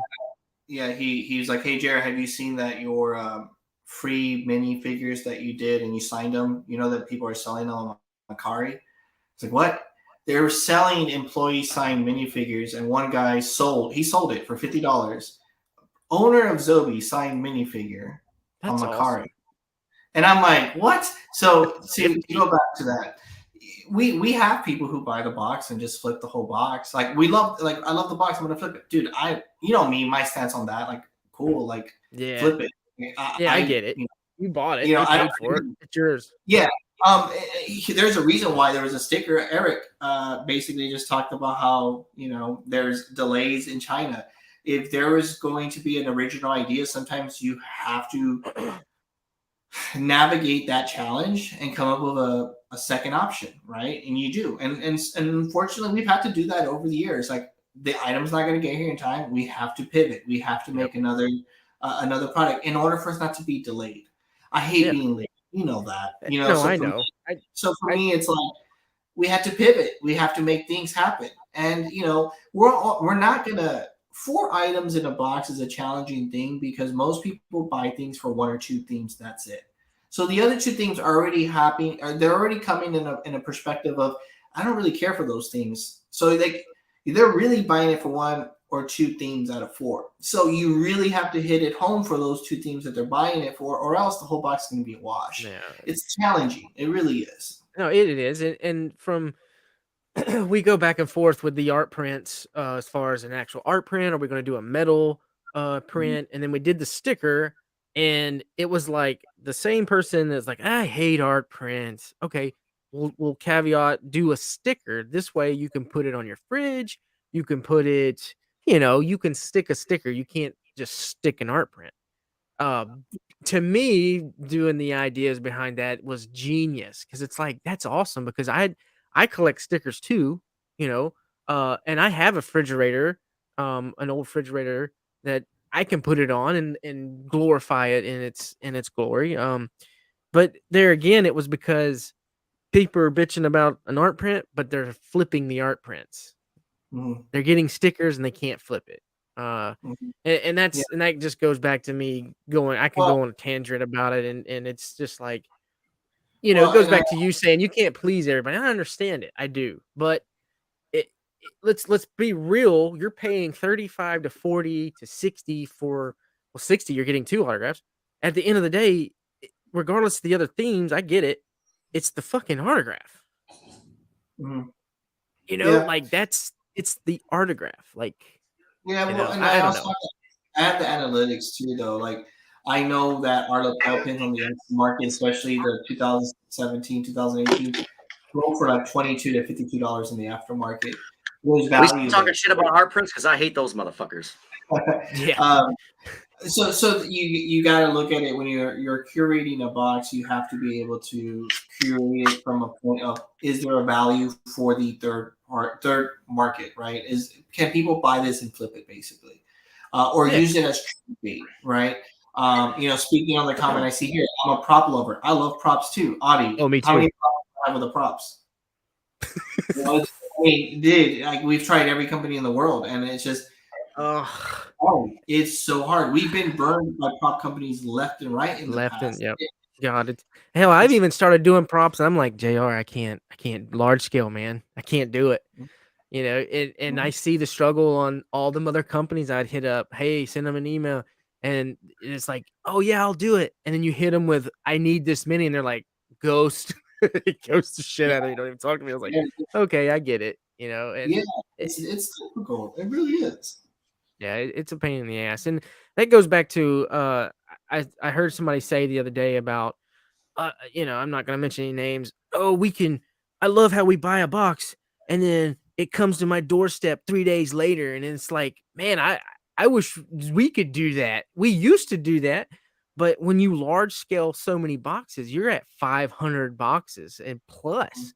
You can't Mhm. just have this product and then ship it within the next 3 days. If Well, you're producing like 40 boxes, then it's like, okay, I can ship that in the next day. That's nothing, that's not an actual mystery box though. There's differences. There's a box that you get that's monthly, consistently, 12 boxes a year, right? Mhm. Then there's a box you drop whenever you feel like. And I only really I've seen this before where like sometimes people will drop 40, 50 boxes and it's stuff that they can't sell and it's stuff that they did because they just did bad investments in signings that they overpaid in already. And they're like, we got to get some money back because we got to pay XYZ coming up. That's one form of a mystery box. The other form of a mystery box is you put stuff in there that you've collected for the last couple months that you've never had, and then you push it out, Yeah. and those ship out. If you release on a Friday or Saturday, they ship out on a Monday. So there's instant gratification from a consumer. If I order something on a Saturday and it's in my doorstep on Tuesday, hey, that's great. That's awesome. So there's different forms of mystery boxes. I think that's why I respect the people who do the mystery boxes every single month. Like that's a Yeah. challenge. The people who drop boxes here and there, and it's just like it's more of a, hey, let me get some of my money back for my bad investments. Because here's the thing that nobody's talked about in the pandemic. Before the pandemic, most Comic Con people were $30 to $40. Now they're 50, 60. If you want pop, 70, 80, 90 is becoming normal. Yep. So in reality, that Funko Pop that you were just throwing into a $125 box that you were just like, I got to get my money back because it didn't sell. Most consumers were like, oh, that's, I guess, cool. It's $30 an autograph. Well, now that item is, this same item is $75 now if I want to go to the Comic Con and get it signed.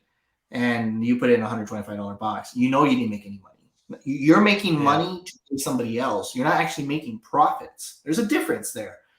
You're Right. not selling something and making the actual profit. You're just recouping losses. And then you're Yep. taking that money and investing it into another signing. And you're going to probably do that on Black Friday. You're going to put the same stuff you invested your money in the first and second quarter. You're going to put it out on Black Friday. There's nothing new, fresh about it. It's the same celebrity, different product, same shit. Yep. There's a difference there, and for us, like that's why I don't do XLs or any of that shit as like I used to, because it's not possible to do it and be fresh. And I don't want to put out anything like that because I don't give a fuck about money. This is fake, by the way. I don't know if this is a fake robe. Why'd you have to go and ruin it, man? Everybody's sitting here thinking how baller you are, looking like fucking Brony Montana. We got this cat at a garage sale because I love garage sales for $2, and I had to have it just because I'm not a cat person, but I wanted a badass looking cat. This is probably on Alibaba for like $15, and I got this as a joke. Perception isn't reality. Undertaker's lying. We live in a world where social media allows you to perceive that, hey, this is my life. People only post good stuff in their personal pages on social media. Oh, I'm 100% guilty of that. Yeah. Like, I fucking hate myself, but I'm always like, look what I bought today. I'm so happy. Yeah. But on the inside, I'm fucking dying. It was an impulse buy. Just drinking my sorrows away and shit. Yeah. Gotta put that mandatory photo of me and my wife. We're so happy. Look. Like, dude. You could be like those people who share their Facebook profiles with their wife. It'd be like Joe and Cindy, fucking Australia. Like, which one of y'all cheated? Yeah, what are y'all fucked up? Yeah, who fucked who? I want to know. Yeah, tell me all about it. I want that podcast, bro. I want a podcast at midnight that I go live in the community and we just talk about whatever. I want to interview just average Joes, right? They're just regular people like us, and just talk about life and about bullshit. Like, I want that. That's what I want. The truth. The truth. Not the posting the photos of your shoes or your expensive purses. I've always wanted to be interviewed. I've been interviewed on the radio and through like underground magazines and stuff through music, but it's always the same bullshit. Yeah. Why music? What's your favorite show? Like, I've always wanted to be interviewed like a goddamn therapist or something. So if you start a fucking podcast, I would love to be a guest and you interview the shit out of me. And I'll be 100% honest. Yeah, I want real shit. Like average Joe, like just life. Good and bad. Let's fucking talk about it. Let's get some opinions. Let's take that trauma out of you. You know what I mean? Like, let's fucking figure this shit out. And let everybody watch. Yeah. Fuck it. And if they judge you, fuck them. Because you know what? If they judge the real one. Exactly. That's why I don't have any friends. It's just like, you gotta be able to give me some fucking truth. Give me some real. Keep it real with me. Like, don't be like cool and fake about it. Like, just be real. That's all I want. You know what I mean? Because I think that's so valuable if you can really get the truth out. Like, it is, but also to a certain extent too. It's like some people might think you're being a crybaby. Like, all my brothers and sisters are fucking dead. My dad's dead, and it's like, if I post about that, I miss my brother, then all you get is the sorry for your losses and the shit. Like now it's gotten to the point to where when somebody in my family dies, I'm just like, I don't even make a post because it's like, you're looking for clout.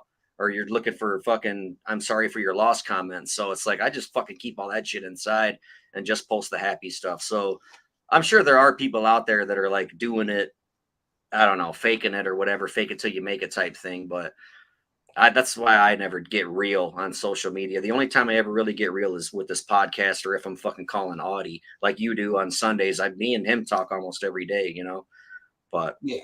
So it's like you kind of want to see people be real, but then at the end of the day, it's like, then you start thinking they sound like a crybaby or whatever. So it's a fucking, a catch-22? Is that like a statement that fucking people use? There's first of all, everybody say good night to Eric. He's old man. Good night, Eric. Thanks for watching. I feel, and Audie and I've Why can JR see the comments, but I can't? I'm the goddamn co-host. This is bullshit. I got them on, man. I use StreamYard too. I use StreamYard for our well, so do I. I thought that's what this fucking thing was. I'm getting niched out here. Yeah.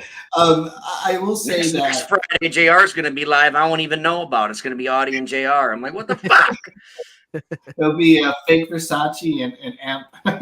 Yeah.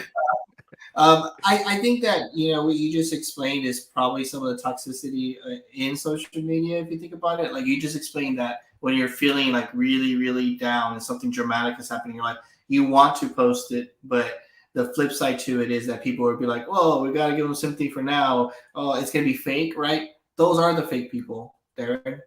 Those are the fake people. If you think about it, that's why I have this thing. If you send me a friend request, I will never see your newsfeed.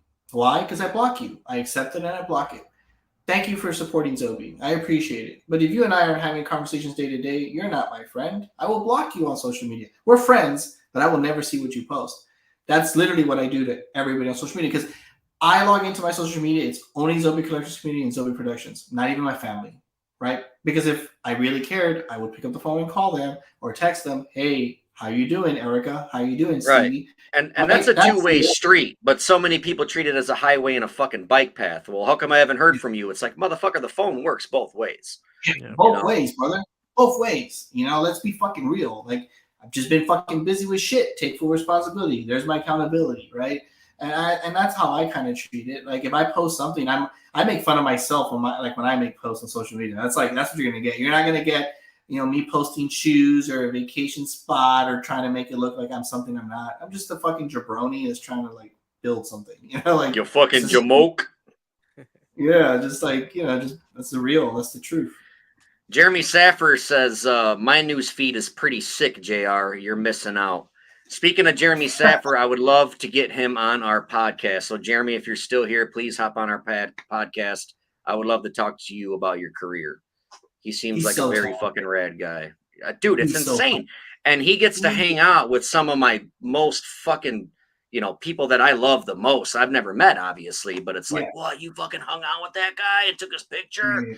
Jeremy Saffer, please hop on our podcast. He just said he's down anytime, so I will message him later tonight and hit him up. So. I feel like there's some people that I've met in this industry that are just so talented, and he's one of them. Like, we've dealt with like amazing artists like Max. Like, holy shit, like, yeah, dude is phenomenal, right? But what do you mean? Can I say what I think you're talking about, or no? Is this Max for a Cave? signing? No, Max. Oh, Cave? never mind. Shut up, Darren Duncan. Okay. No. So we have an artist who's overseas who's phenomenal, Max Cave, right? Yeah. Extremely talented individual. Jeremy. I've met Corey. I have met people who are super talented. I'm just like kind of envious because I'm just like, I have no talent. Like, I can't draw. I'm not really good at any of this stuff. I suck. Like, I can draw you a badass like stick figure, okay? Like, I'll do the best I can. But you have people who will take a camera and produce this beautiful art. Like Heather over at Bloody Gorgeous, and there's people who have real talent. I think that's probably one of the most enjoyable things from the business, to be honest with you. Well, what you do is talent as well. Just like you're the idea man. And that shit doesn't come from nowhere. Like your fucking V-Shout thing, for example, was fucking genius, dude. Mm-hmm. I think bringing the con to the home, like, that's fucking amazing. I'll probably never meet James David Frank, but I got a goddamn video as if I did of him signing my helmet, and it was super personable. Like, I'm sure you told him how picky, because you could just tell by watching the video that I know that you were telling him how, oh, this guy's fucking picky, man. Make sure you sign it on the visor in white because he's fucking goofy about shit. And he busted my balls. He's like, sorry, it's an invisible ink, fucker. And he was just having fun with it. I'm like, that they don't do that for everybody. I bet that he did it for me, but yeah, I think with JR, your talent is, and this ain't me sucking your dick by no means. But please do. Your talent is you give people chances. That's a talent within itself, dude. It really is. The patience and the fucking understanding. Your talent is you see visions in people, and you give them a chance. And I wish sometimes I could do that. Like, I've been trying to do that with Darren for years, and I don't know why I still can't give the fucker a chance. I can't break that. What's that supposed to mean? But JR is on a whole different level right. of he sees visions in people and he gives them chances and he provides opportunities. So don't short sell yourself when you don't have any talent, brother, because you do, man. And that's from me looking on the outside. That's not me sucking your balls or anything like that. Yeah, there's plenty of other opportunities for that. Yeah, we'll do that later. I would love that. First of all, but no, thank you. That means a lot. Yeah, I see a comment here, Corey. It's like an idea. Like, I think some of the people who influenced me in business are probably not people in autograph world, but just in general in business. I've always seen them as a visionary, like people who are probably not like understood. Like one of the guys that like I absolutely love and adore and try to like see how he thinks is Elon Musk. Like I know some people probably hate that, right? But whatever. I'm Oh, just I like him. brutally honest. Like I love Elon Musk. I just love the way he thinks. Like he's so he's definitely I on just think it's goofy that he makes his employees do drug tests, but then he goes on Joe Rogan and smoke weed. It's like fuck you for that, but everything else you Yeah, do but is cool. but does he really do that though? No, yeah, I don't know if he drug tests his employees You or know? not. That was only a meme, and we all know No, memes I are I get it. 100% true. Yeah, So. I think legally I you do have to do a drug test for in some states in order to provide health insurance. So I'm sure there's some truth to it somewhere there. You know what I mean? Like you have to be able to have enforcement. Like if somebody was to go to work and get hurt, you have to drug test them to make sure that mhm, they weren't impaired by any chance. So there's things there like legally that like I'm sure there's some truth to something like that, you know, right. but it's social media, it's always skewed, right? But Right. you know, for me, like I've looked at Elon Musk and the fact like how he's able to have a vision and then get the best talent to carry it out. If you've ever seen him, he's so like real about it. Like he will go to try to find the best talent in the world to carry out a project he wants to be carried out, and he's just a visionary. And I think that to me, that's so awesome. So thank you. I appreciate the comments, audio. I'm just trying to I want to do something that when I go and the post is made, Darren, if when I pass away, that like maybe people maybe I make an impact where like they don't forget me about it. Like they don't forget about me the next day. You know, I know that my family will be missing me. They'll probably be emotional, right? Like you know, if I go, but I want to do something in this business, in this collectible industry that can change it for the positive. And I hope that I'm not easily forgotten. And maybe people will say like, "Hey, he did something to try to improve it," as opposed to, "I want a free box. Look at me. I said shitty things. Watch my video." Right. That's not going to be my legacy, right? So Yeah. hard work and seeing the vision of the people. I know that it's going to require a team to get there. Well, you're in the perfect industry to leave that kind of landmark because, like, our average guys are fucking 9 to 5 guys or whatever. When we die, our fucking position's going to be filled on the assembly line before our fucking obituaries printed in the newspaper. You know. Or on the other side, there could be people who are listening to it and they probably had a really shitty day, a shitty week, and they're listening to you talk about having to pee like a baby bladder and having to go have a smoke break, but you provided Fuck you. I've had like 11 beers in the past hour and 30 minutes that we've and been alive. I heard you, Audie. Oh, that guy pisses more than anybody I know. Yeah, but how many beers have you had since we've been live? But go ahead, JR. I totally interrupted you. I'm sorry, but no, I no, just had to get. I don't have a baby bladder, you sons of bitches. yeah, it's a baby bladder attached to a baby arm, right? No, it's like I just think that maybe you're providing something that it maybe let them escape that moment of like having a long week and you For providing a sure. laughing in general is like it's really easy to do, but sometimes it's really hard to do. And I think that this podcast can provide humor and entertainment. And at the end of the day, we're entertainers. You're an entertainer. Audie's an entertainer. I'm an entertainer when we're on camera, right? You definitely are an entertainer, and that brings up a great point of Jeremy Saffer's most recent comment. He said, I think you make a massive impact. Most of the companies out there are faceless for the most part. You are a big part of the company and constantly interacting with fans and commenters. People appreciate you more than you know, and you can see it in the comments and fans' reactions. People want your autograph and stickers of you and so forth. So Jeremy Yeah, made no, a great point on that. yeah, that's the craziest thing.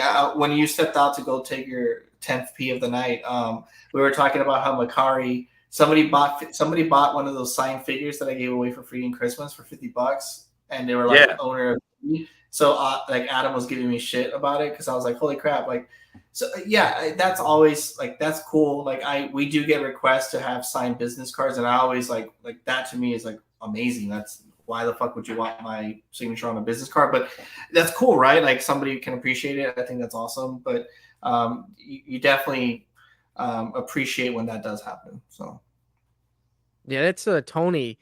Tony, he's in the community. He sent a soldier pop to me, and he was like, "Dude, can you sign this for me?" And I'm like, as humble as we are, it's like, wow, man, this is really neat. that's You cool. know, Yeah. I never stepped aside and because my house my house is like your house. I don't bring anything army here. Yeah. I try to get out of the army mentality. You see this It's room. in the closet. Yeah.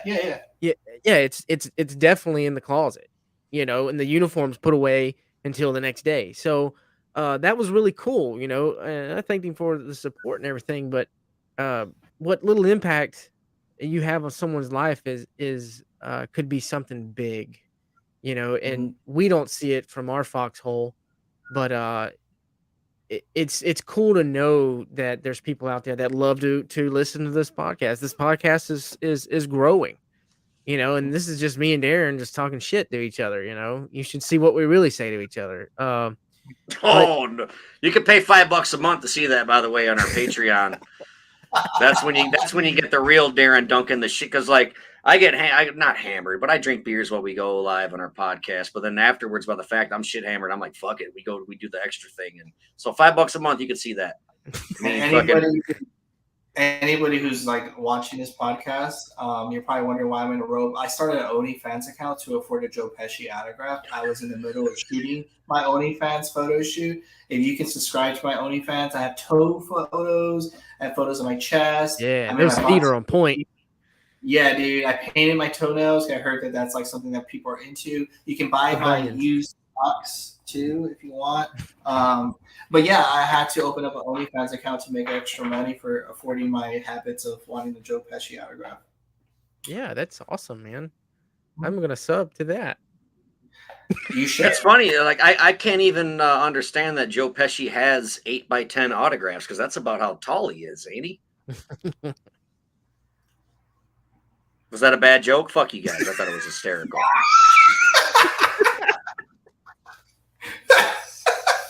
I don't get it. He pours himself a beer like, fuck these guys. I gotta piss. I need a smoke. I'll do my own laughter. Fuck it. You guys are dicks. Oh, shit, man. That's funny. So what's up? We've been live an hour and a half. Do you want to go try to fuck your girlfriend again? I mean, your wife again? Or what do you want to do? We totally pod blocked you. Dude, whatever you guys want. If you're tired of me, I'll jump off. Yeah, I think she fell asleep. She's definitely not going to give it up tonight. Oh, all right. That's cool. Is there anything else you guys want to talk about or what? I don't know. I wish I was drinking like you. I mean, you haven't drank since Halloween. How come? Let's talk about that. I have like all the whiskey in the world in my bar, but my body just wasn't feeling good, man. I wasn't really taking my physical health, and I was just waking up in pain. I just didn't feel good, and so I stopped drinking. I only drink coffee and water. I don't have any sodas whatsoever. My diet's been cleaned up. I've lost 10 pounds. I feel better. My dick actually stays hard. That's great. Unlike Audie's that we've heard. Or no, wait, it was quite the opposite, I think. No, I feel better, and I just kind of don't feel like drinking, to be honest with you. So if you can cut out alcohol, that's great, because alcohol can be a big problem in your life for many, many different reasons. Health, mentally, you know what I mean? It's just like, oh, I have anxiety and depression. It's like, well, fucking stop drinking every day, dumbass, like fucking mental health. Yeah, dude, 100%. And like, I mean, you can have back pain over stress. You can get cancer over fucking stress. Mm-hmm. And so imagine all the fucking problems alcohol probably causes to people, Hey, Audie, remember our panic attacks? Yeah. Anxiety is a motherfucker, dude. Yeah. Elaborate a little bit. What do you mean? Because I've had plenty of those. I deal with that. It sucks. See, there's another reason why I don't talk about mental health, because so many people kind of use. I think some use it as like a clout thing, or an excuse to get out of doing shit. Mm-hmm. Oh, sorry, I didn't fucking pick up the phone. I was having anxiety or whatever. And I fucking get that. I don't answer my door. I don't answer my phone. I've gone days without getting my mail because of the big fucking scary sun in the sky. You know what I mean? I get it, dude. But I think a lot of people use it to be edgelords, or they use it to be just fucking, they think they're unique, but they're not, because we're all fucking mentally ill in America. I mean, it's like antidepressants and guns, man. This is America. We all fucking have them. You're not cool. But so many people use anxiety and depression as like this cool thing to have, Like, does that make sense? The way I'm like, you know what I mean? No, Like, it people does. think they're cool for cutting themselves, and it's like, that's not cool. Like, I'm sorry that you're going through that, and that sucks. Like, I wish I didn't do that either. Like, but to put it out there like it's fucking cool, and to compare with like, oh, I wear a Manson shirt, so I have to cut myself. Like, there's people who don't have mental issues, but they pretend to be crazy. I've been going my whole life trying to pretend that I'm fucking normal. So I get upset when people use the shit for clout. And that's another reason why I don't post on social media about panic Yep. attacks and Yeah. depression and things I like just that. I just call one of y'all, text or call. 100%. You I know, call you all the fucking time, dude. yeah, I'm just I'm like like, dude, you know? yeah, I gotta call somebody and just get it off my chest, you know. I think I try to practice as much empathy as possible and trying to relate to people because um, perception isn't reality. I think it gets really dark for me. Mental health to me is something I've battled with since I was 8 years old. I've seen counselors all my life.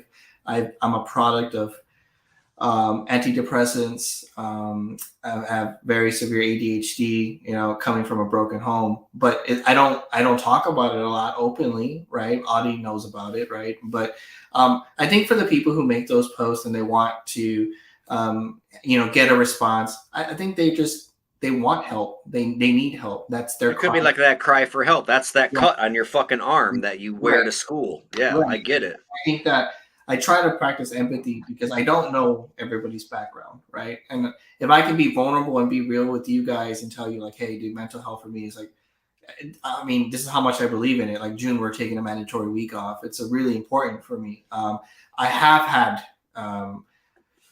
people try to use it to take advantage of me. Audie's aware of that, Oh, absolutely, I see it. and I had an experience like that in the last 6 months. I had somebody who was trying to they knew of my mental health and they tried to use it as a way to get more out of me, financially and everything. And I think that as I got older, I started to realize that there's people who have real mental health issues, right? And I want to be able to like talk about it as, I guess I'm a public I'm the public side of Zobie. Like people probably see like, oh, this guy seems really busy and successful, and probably thinks everything's like all awesome and rosy. Yeah, no, that's not true. You know, that's perception. That's not reality. Mental health to me is something I've battled my whole life, and I don't want to drink too because I don't want to have a bad day. It triggers me to have an episode, right? I try not to consume any type of medication because it will trigger me to have a bad, roller coaster ride straight to the ground. So I try to. When I have moments like that, I've called Audie on Sundays where I'm like, dude, my anxiety, I'm about to have a heart attack. I just feel like I'm on the edge. I went a little too far the edge this week. And he just tries to calm me down. Obviously my rock too is my wife. You know, my wife is, you wouldn't have Zobie if it wasn't for my wife. My wife has to rebuild me every single day, emotionally, physically, mentally. You know, I have moments. I had a moment 3 weeks ago where I called her crying on the way home. I was done. I was so done with it. Nothing was going right. No deal was happening. The sales weren't right. I couldn't be creative. I felt like I was not being a good visionary. I wasn't being a good leader. I was done. I was like, I don't want to do this shit, you know? And I have that every other month. Like, it's not something that just like randomly happens. I have it all the time. It's a constant battle with myself, you know? And so it's something that's very serious. And I wish men in general could like talk about it and not be this machismo of like, it's not true. I don't deal with it. Like, no, dude, like, let's be real. Like, we all deal with it. All three of us here deal with it, you know? And it's something that I have to battle every single day. So I don't openly talk about it in my personal page. I guess part of the fear is that, Darren, what you said, I don't want people to feel sympathy for me, but if I can talk about it and somebody can relate to it and we can make that day a little bit better, then you made a change for the positive. Yeah, I think that like medicine is just as important, or I mean, like support is like a really big thing. Like, you're not responsible for having mental health issues, but you are responsible for your own recovery. And don't fucking take advice. I mean, advice from friends is cool, but I wouldn't seek advice. I would seek support. Like what you do when you call Audie on Sundays or when I call him or whatever. Like, support is where it's at. And but you know, mental health and prescriptions and things, that's 100% important too. And nobody can make that move or that step but you have to make that decision. And just know that you're not, you know, people aren't fucked up and they're fucking screwed. You're not, it's not your fault that you have mental issues, but you are responsible for your own recovery, and no one can do that but you know. So you just got to make that first step and just admit it. You know, like, I got fucking issues, go see a professional. Don't fucking take Facebook advice. Don't post about, you know, like, and I didn't mean to sound apathetic earlier about all these fucking goth kids with their fucking bullshit. That's not what I meant.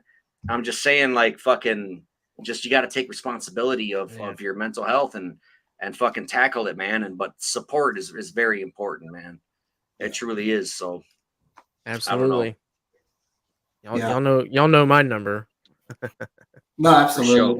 And But that's again, don't take advice from people who don't know what you're dealing with, and don't necessarily take advice from people who do know what you're dealing with. Like, professional help I would seek, because absolutely. somebody else, they could tell you something and it might trigger you. Oh, this is what I do when I have anxiety. I jerk off and smoke a bong, you know. And it's like, well, that might not work for you, you know.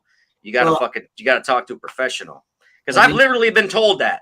What do you do yeah, when you have a panic attack? Well, I jerk off. I've been told that from friends. I either fucking rip a bong or I start stroking it. And I'm like, well, I'm at Walmart, motherfucker. Like, yeah. you know, I also like, I think that if you're having an episode, you should seek professional help, but you should also, um, I think in those moments, in those vulnerable moments, you might also find out like who's really like there to support you, right? 100%. Yes. 100% support, who will not judge you, who will love you and be there for you no matter what. And I think that that's super important too as you get older. Like sometimes people like want to overshare, like we talk about social media, they want to overshare because they want to be accepted. They want the help, and that's their way of doing it. But you know, I think I learned that in business, and it's probably been a big driving force for me. Is that not everybody wants to see you succeed. They say it, nobody really wants to see you succeed. Like I remember, like I was like all about Audi trying to do like 3D, like props and like printing and stuff. And I feel like yes, go for it. Like achieve something, be creative. Like create something. Like you have that. So like you want to see people succeed. And I think sometimes people like you have people around you who they say that, but they really don't want you to succeed. They're the ones that talk shit about you behind your back, and or relative. You might have a family relative that does that to you, and those are the people you don't want around you that are giving you any type of Right. And advice. it's hard to figure out who those people are sometimes when they're so quiet about it. And like, you may not realize this, but everything's a goddamn competition. Yeah, It's all a pissing contest. And Yeah. it's I don't know. It's hard. It's hard to deal with, especially like doing what you do, doing what we do, being in bands or whatever, or even just trying to draw or anything. Like, no, everyone wants to act like they're your fucking friend and support you, but then, Yeah. like, when's the last time they bought a shirt or a box or Yeah. donated to your Patreon or whatever? Because most they want to do the same thing. They want to start a mystery box. They want to start a podcast. They want to start a band. Yeah. You know, most of my family doesn't know what I do for a living. they probably think you're selling dope. Yeah, So my like, neighbors definitely think I'm a drug he's dealer. got trucks coming to his house every fucking week. I seen him on Facebook in a robe. Yeah, Yeah, exactly. King Don Juan. Yeah, no, I think it's definitely like that, Darren. I think people, it's a competition, and it's kind of sad if you think about it that that's what our life is like. Like at this point, it's like that's what your life is like. It's a competition, and like who can be better or better looking or more successful. And it's like that's not life. It's not life. No, it's not. God, man. Like like the only people who are really affected if something bad was to happen to all three of us is like the people in that house. The people Right. in your house, the people in Audie's house, the people in my those are the people who are really affected. So Yeah. I think life is just If you died tomorrow, how many people would wake up the next day and just not know how to fucking function? yeah. Like, I can't go on another day without this person. All that fucking social media shit it's all fake. It's all bullshit. It's not real. all You fake. know? All Yeah, fake. dude. And like, it took me a long time to learn that, dude. I'm always seeking fucking just appreciation. Look at me, look what I did. And I'm slowly starting to realize, like, no, this all goes on within 8 walls. The 4 walls of my house and the 4 walls of my skull. Those are the only 8 walls that I give a fuck about. You know what I'm Facts. saying? Facts. That's that 100%. I truly believe that. Like, and Audie and I have had those conversations where like he would have to talk me off the ledge sometimes, and it's like the reality is if you know what is love and what makes you happy in that house right there, that like, that has to be 100% for you to be Right. better outside those four walls. And if Yeah. you can't take care of these four walls and those four walls, then you fall apart, and that's the reality of it, Right. right? You could be broke and be successful. You know what I'm 100%. saying? Yeah. You know how many people I know that had multi-million-dollar homes and businesses, and now they don't have any of that, and I see it. Right. I know really successful people, like people who like don't have to work and they're miserable. Like Well, literally, yeah. I mean, there's people who've killed themselves. Look at fucking Chester Bennington, Kurt Cobain. Well, Alan, well, Courtney Love killed him, but anyway, that's beside the point. But like, think about how many fucking people who you're like, man, this guy's got it all, and they commit suicide because they're not taking care of all 8 walls. You know what I mean?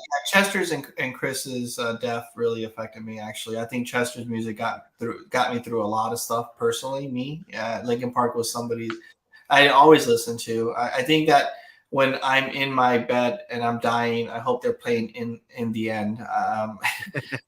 I feel like Chester's music got me through a lot. You know, a lot of really hardcore shit for myself. Do you So believe in that conspiracy theory of Chester Bennington and uh, Chris Cordell? That's his name, right? I feel like a piece of shit right now. I'm buzzed up. Chris Cornell. I said Cordell. Chris Cornell. How dare me? Have you heard the conspiracy theory of them getting suicided because they were gonna bring out this fucking pedophile ring? Have you heard about that? I've never heard that. Oh, that's right. You don't follow anybody on social media. There's fucking this fucking thing. No, seriously, like there's like this conspiracy theory that Chris Cornell and Chester Bennington were like on the verge of like busting out all these pedophiles in the music industry or whatever. And they didn't commit suicide. They were in fact murdered. And it's like, I don't fucking, conspiracy theories are Yeah. conspiracy theories. They're crazy, but that is actually one. But I've never. it is so weird how close they were. And they were both doing like this pedophile thing. Um, Yeah, but yeah, I think it was just coincidence. The homeboy got sad. Didn't Chester kill himself the same day on the anniversary that Chris Cornell killed himself? I'm not sure. Man, I probably sound terrible with this, but like I remember when it happened, and like that was a rough day for me, just because I instantly thought of all these little moments where I remember listening to the music, and it was really helping me off the ledge myself. So, but I don't know specifics, or I've never even heard of that. To be honest, Audie, have you heard of that? Like, No, that's the first time I heard it. I've Yeah. definitely heard of it, but like when Chester, I wasn't the largest Linkin Park fan. But I was upset the day he died too because of the fact it was suicide. Because to this day, I don't know if my brother was a suicide or it was an accident. So when I see the social media comments of like, like suicide's the coward way out, and like people arguing this back and forth, like that shit kind of pisses me off, or it's cowardice or it's selfish, and that shit makes me mad because the only people who can tell that story of how they felt if they were being a coward taking the easy way out or if they were taking the selfish way out are the people who can't defend themselves anymore. They can't talk about it. So that's why I got so defensive over Chester Bennington's suicide and pretty much any suicide. I hate when people call them cowards or take an easy way out because you don't fucking know, man. Yeah, but that's also like social media being like, "Oh, I'm a man, I'm strong." Yeah. You fucking deal with your bullshit and shut the fuck up and go to work tomorrow and Yeah, come and home and I get it, dude. like I that. know. Not everybody's DNA is like that. I'm very cold when it comes to business, but then I'm an emotional creature just as a human, right? Audie's seen that probably most people, like my wife, Audie, and maybe one or two other people in my life have like seen when I'm really broken or I'm being real. Honestly, I think there's days that you just don't want to feel, like you just don't want to like. I look at pain as sometimes I have to do something just to feel pain, just to feel alive. I know it sounds really weird and it's something that probably people can't wrap their heads around, but sometimes you just don't want to feel. You just don't want to feel it. Yeah. You just don't want to feel. Absolutely. Yeah, like you want to feel some pain. Sometimes I just do stuff that for adrenaline just to make me feel alive. I don't know how to explain it. Like I just want to feel alive. I want to break that normal routine in my head, and for me that's just how I'm built. Like I like pain. I laugh at pain. It's the truth. Like I laugh. I enjoy it. I don't know how to explain it. It lets me. I can tell you what I used to do. It might help you maybe. It's like self mutilation's fucked up, and you don't want to walk around carrying scars and having your kids asking you what happened to your fucking forearm. But I don't even know if I should give this advice, but I'm gonna anyways. One thing you can do is put rubber bands around your wrist. Mm, Bah! yeah. And it Yep. fucking stings and it hurts, but it don't leave marks, and you're just doing what you got to do. But I still suggest telling the doctor about it because he might Yeah. have an opinion on it. But Yeah. I'm just saying, don't be fucking jamming, don't be making bracelets out of thumbtacks like I did in fucking 8th grade, walking around the school with fucking thumbtacks in my wrist because I thought I was the shit. But I Yeah. did it for many reasons, to look tough and to be like edge lord, and because I fucking love the pain. Yeah. It's I such a crazy topic, man. I can't believe we're on this, but I don't mind it one bit, and I hope you guys don't either. No, I don't. I tend to use my nails to push into my like bones to feel that pain when I'm having a moment of anxiety and to bring me back down to earth. Like I tend to like usually people when I feel uncomfortable, I have this thing. It's a telltale. It's like how everybody has like their poker move that they figure out. Like I start rubbing the back of my head. It's like when I'm like starting to feel uncomfortable. It's like something I go to. Like Adam called it out one time, and Josh called it out one time, and Jen's called it out before. But when I get nervous, like I tend to push down on my bones to feel pain. It kind of gives me a little boost of like, oh, it's real, right? And Mm-hmm. like make my brain think about the pain as opposed to in the moment. And that's just one of my quirks that I do. It's so it doesn't leave any scars because it's not like it hasn't been to that point, but it does zap me back into that in that moment. So Yeah, I'm double jointed in my hands, so I fuck with my hands a lot, or I'll pop my thumbs out or slide my tendons. Have you ever heard of tapping? Like when you're having anxiety, you like tap your chin or tap your forehead or like take your wrist and just tap it because it kind of brings you back to grounding you. Like, this is real, I'm flesh and bone, and yeah, just focus on the tapping. And yes, like that's helped me a lot, especially the chin and the forehead. Just that's the light taps. It's so yeah, fucking strange. I'd that's the, rather do that than take a pill and then be like, for yeah, you know what yeah. I mean? Like fuck. Well, that's the first time I've heard of the tapping, but my wife and I try breathing exercises. Like we're big supporters of the Calm app. We use the Calm app a lot. It helps me as well because my anxiety is like hardcore when it's on an airplane or I'm traveling. I think it's just because I'm being out of my comfort zone. I don't like traveling. It's not something that I enjoy.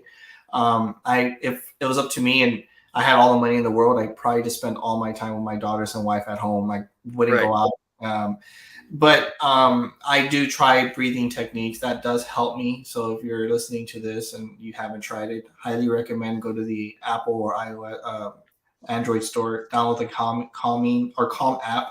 There's a couple exercises in there where breathing is really, really powerful, and it kind of brings you back to in that moment. I think that's really helped too. So, The breathing never worked for me because I have severe adult ADHD.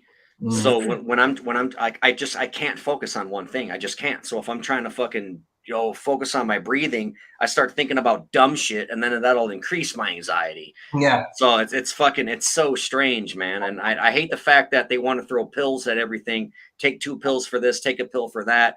I assume that a lot of it's necessary, some of it's necessary. It's fucking hard, mm, but me personally, yeah, the breathing thing never worked. It was always like it fucking freaks me out, dude. It's yeah, yeah. weird. What do you do, Audie? I've Guess what? learned I'm gonna go piss again. You guys talk about what Audie does. I'll be right back.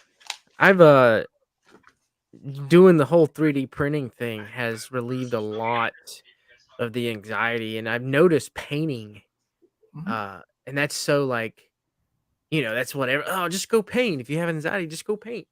And I've always just thought, I was like, I couldn't stay still long enough to paint something so tedious. But uh, the other day when I was painting these thing figures, uh, I got lost in the moment. It was like 2 in the morning, and I had to work the next day.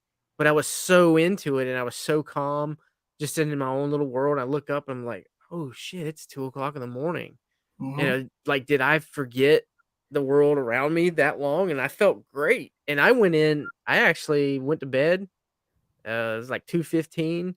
I got up about 5:30, and it felt like I had slept Yeah, like 10 hours. I yeah. was like, that's the weirdest thing. And it was because I was uh in the moment relaxed. I wasn't, my brain wasn't bouncing all over the place, and I found my niche is in the paint. Now, maybe it was just like the moons aligned and everything was just right, and it just fell into place.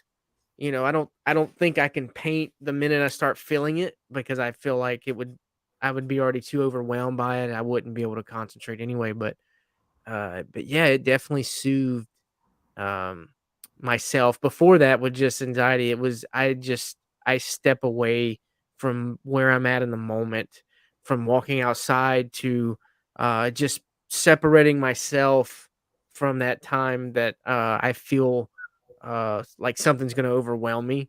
I just walk away. I'm just like and that's how I deal with it. I don't have a pain or a tap. I'll like fidget my hands like this, but I don't have a pain compliance to the anxiety. I think it's more I'm gonna walk away from something opposed to just letting me in it. That's the way I've dealt with it. I, I, But I think I think everybody has their like way of being able to cope with it, and whatever that is just finding it. And if you need professional help, reach out, get professional oh, help. absolutely, yeah. It's Don't be ashamed, don't be scared.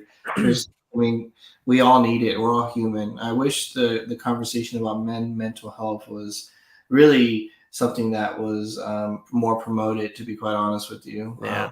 I see in the comments, like I see comments here. Like I know I do the live auctions on Facebook and I use StreamYard, but you guys see comments like, what are you live on? Like what?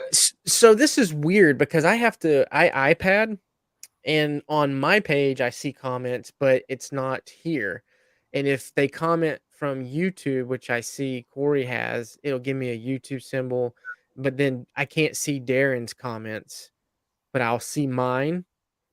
So they all come in, and usually after these streams, I have to sometimes go back and look. Because for an example, CJ or Ruby Graham commented earlier, I'm assuming into the podcast, and from her comments, it looks like she was talking about Sid Haig.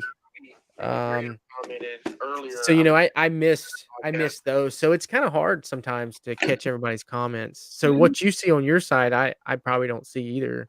Yeah, it's kind of crazy. Like, why can't we have a software that allows us to like see all of the different social medias and comments and view it? And I have it. I have like 8 different things this is blasting, and I have to use 2 devices, and Darren has to use his phone. And Yeah, I pay fucking $50 for that shit. You think they'd have their shit together? yeah, it's You so know? crazy to me, like how we have no integration whatsoever. I think tech is like makes the world easier, but there's certain situations where you're just not able to have like Yeah. all the engagement in one dashboard. It's like, Yeah, come on. the internet's like being extremely handsome. It's a blessing and a curse, Yeah, Yeah. yeah, Us dude. three know all about that. Yeah, Well, absolutely. I kind of want to ask you guys a couple questions if it's cool. Come with Sure. it, man. Please do. So, how many episodes are you in already? Oh fuck. This is 17, 18? 17. This is 17. Is Has it? your viewership's gone up to the right since you started?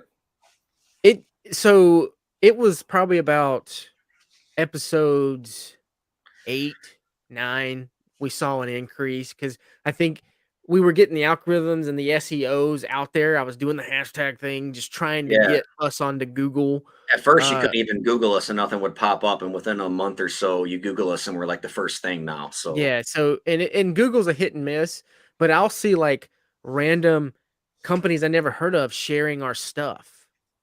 It's weird, and it does it to Zobie too. Like Oh yeah, yeah, some yeah. yeah, and I'm like, well, I guess that's kind of cool. Like I click it, they're not stealing anything. They're just going up under their Have you search. taken clippings of certain things and used them on TikTok? no, No. Yeah, We I went don't. live on I don't. TikTok. I don't even think we know how to do that. yeah. I think you can download the video from the dashboard here once you're done. It usually takes about 45 minutes. You can download the whole thing and then clip it. Yeah. You know how to I do know it. how to do it. What? Yeah, Just and like a funny part, like a fucking 2 yeah, minute segment or or something. like just like men's mental health, right? Like you can cut it up and put it on TikTok. When you have 2 hours of footage, this would allow you to reach a whole different audience that would tune in next week, right? And so That's a great one of idea. the things that we're trying to learn right now is how to utilize TikTok with Zobie, right? And we have Ray, which is a blessing because he's a media specialist. He comes Yeah, in. he's good. That He guy's shoots fucking all this phenomenal. week episodes that we do and all the content and creates gifts and everything for us.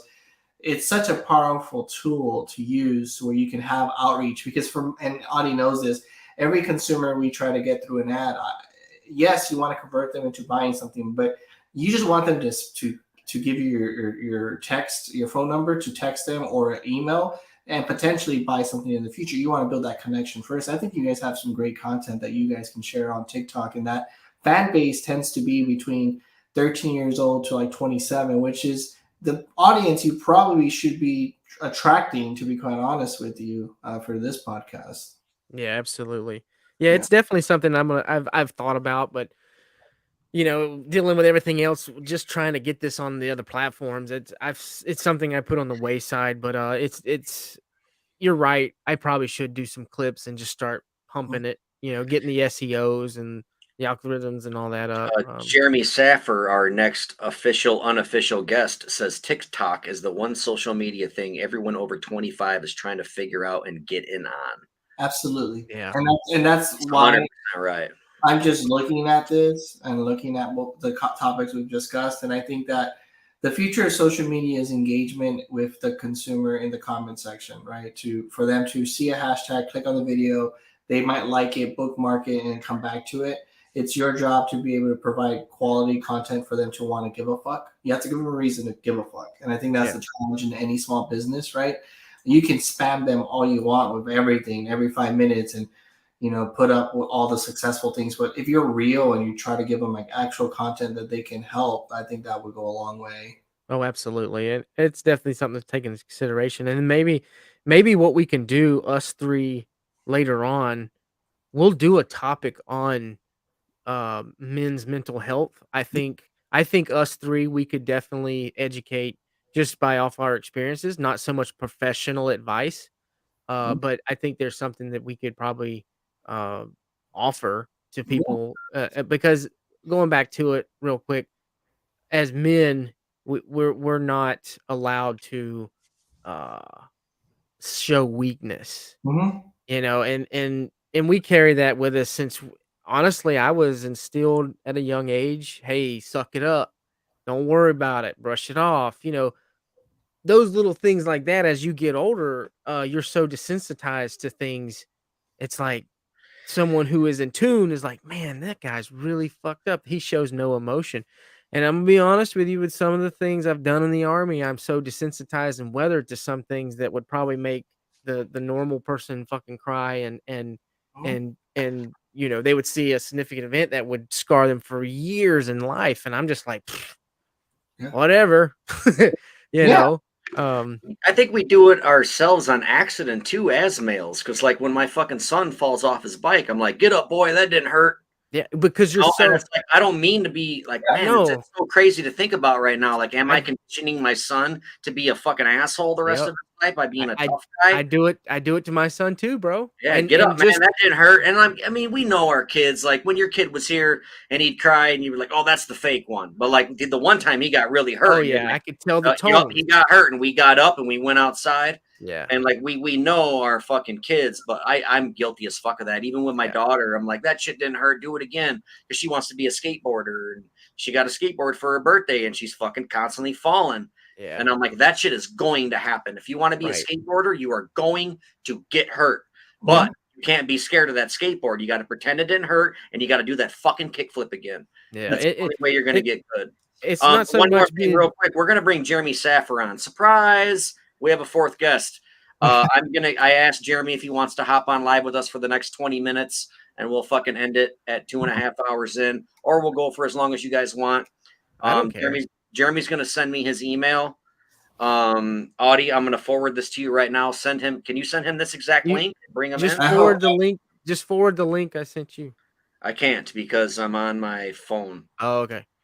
I think he comes on with a robe, or maybe he's not even wearing a shirt. That'd be great. We could keep it going. Hasn't he got like long black hair? Yeah, he does. He has luscious Yeah. long It's black gonna be hair. like majestically. He's gonna come on here and steal a show. Like I hope that'd be dope. Actually, what's that dude's name? Typo Negative's lead singer. Yeah, fuck, Peter fuck. Steele. Yeah, yeah, Steele. Yeah, Yeah, yeah. he had a long, thick one from what I've heard. It I was think on he Howard did a Stern. Playgirl. That dude was like baby I, on. I never What? listened to. We're talking about penises, Jr. Yeah, well, I dude, heard. thought you were talking about your hair. How did you get to that?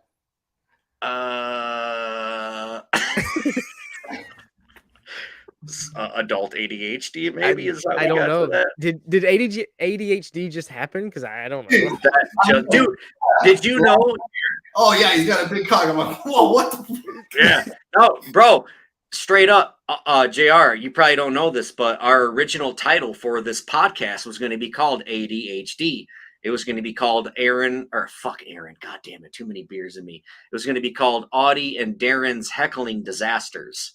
It was going to be called ADHD, but when we started Googling ADHD and we were coming up with promo pics and things like that, we were just non-existent. We were nowhere. There was so much. Yeah, and I'm like, if anybody wants to, if you want to wear a shirt that says ADHD, they're going to be like, "Oh, that's cool, I get it." Or you're fucking, being a jerk off by making fun of mental illness or whatever. But if you try to Google us, you'd never fucking find it. So then, like the last minute, we decided on Don't Blame Us because we have strong opinions on things, and we're like, at the end of the day, just because O.J. Simpson fucking murdered people and got away with it, don't blame us. We didn't do it. Yeah, he did that. Damn, shit. I squeezed OJ into the fucking episode again, baby. He did that shit. OJ did that shit. Damn, dude. So yeah, JR, if you don't buy this shirt, which I totally think you should, I'll tell you what, I'll trade you a shirt for a box because I'm a YouTuber. I don't know if you know this. I'll trade you a shirt and a don't box. send him art prints. Send him all the art prints. Yeah, and then so send me a box for free. I'll send you a shirt for free. And then what the fuck was I gonna say? I was gonna say something else. Oh, yeah, I totally fucking forgot. Don't Blame Us. I think that's so catchy. I think that's a great name. I think you guys hit it out of the park. I think there's a lot of like brand ability there too, so you can scale that. That's great. And like you could wear a T-shirt that says "Don't blame us," and it's like an open statement, like "Don't blame us, I voted for this guy," or "Don't blame us, I fucking recycle." You know what I mean? Like it could mean anything, but we had to put podcast on the bottom of it just to fucking be sure, just to make sure, because I didn't want some like white kid getting beat up somewhere. You know what I mean? He's wearing red and black on the wrong side of the neighborhood. That shit would happen where I live. Yeah. Josh Height, is that his name? One of your employees. He has this baseball. I'm not a sports guy. I don't know, but there's like a team that he roots for that has this upside down pitchfork on his forehead, and I'm like, "You've never got your ass kicked wearing that?" And he's like, "No, why?" Thinking it was a sports comment, and I'm like, "Dude, where I'm from, gangster disciples are like a fucking thing, and their gang symbol is a fucking pitchfork." And I'm like, you walk around, and I'm not trying to sound like a fucking cool guy or anything. I'm not, but I'm just saying, like, the city that I'm around or whatever, like, if you wore that shit, you'd probably get shot coming out of a Walgreens and not even understand, like, why are they shooting me? Why am I bleeding? And it's like, because you got a fucking upside down pitchfork. It's fucking insane. But yeah, it's Houston, bro. Like, honestly, like, I'm not joking when I said I literally saw somebody, like, a raid happening, and then I saw a hit and run the next day.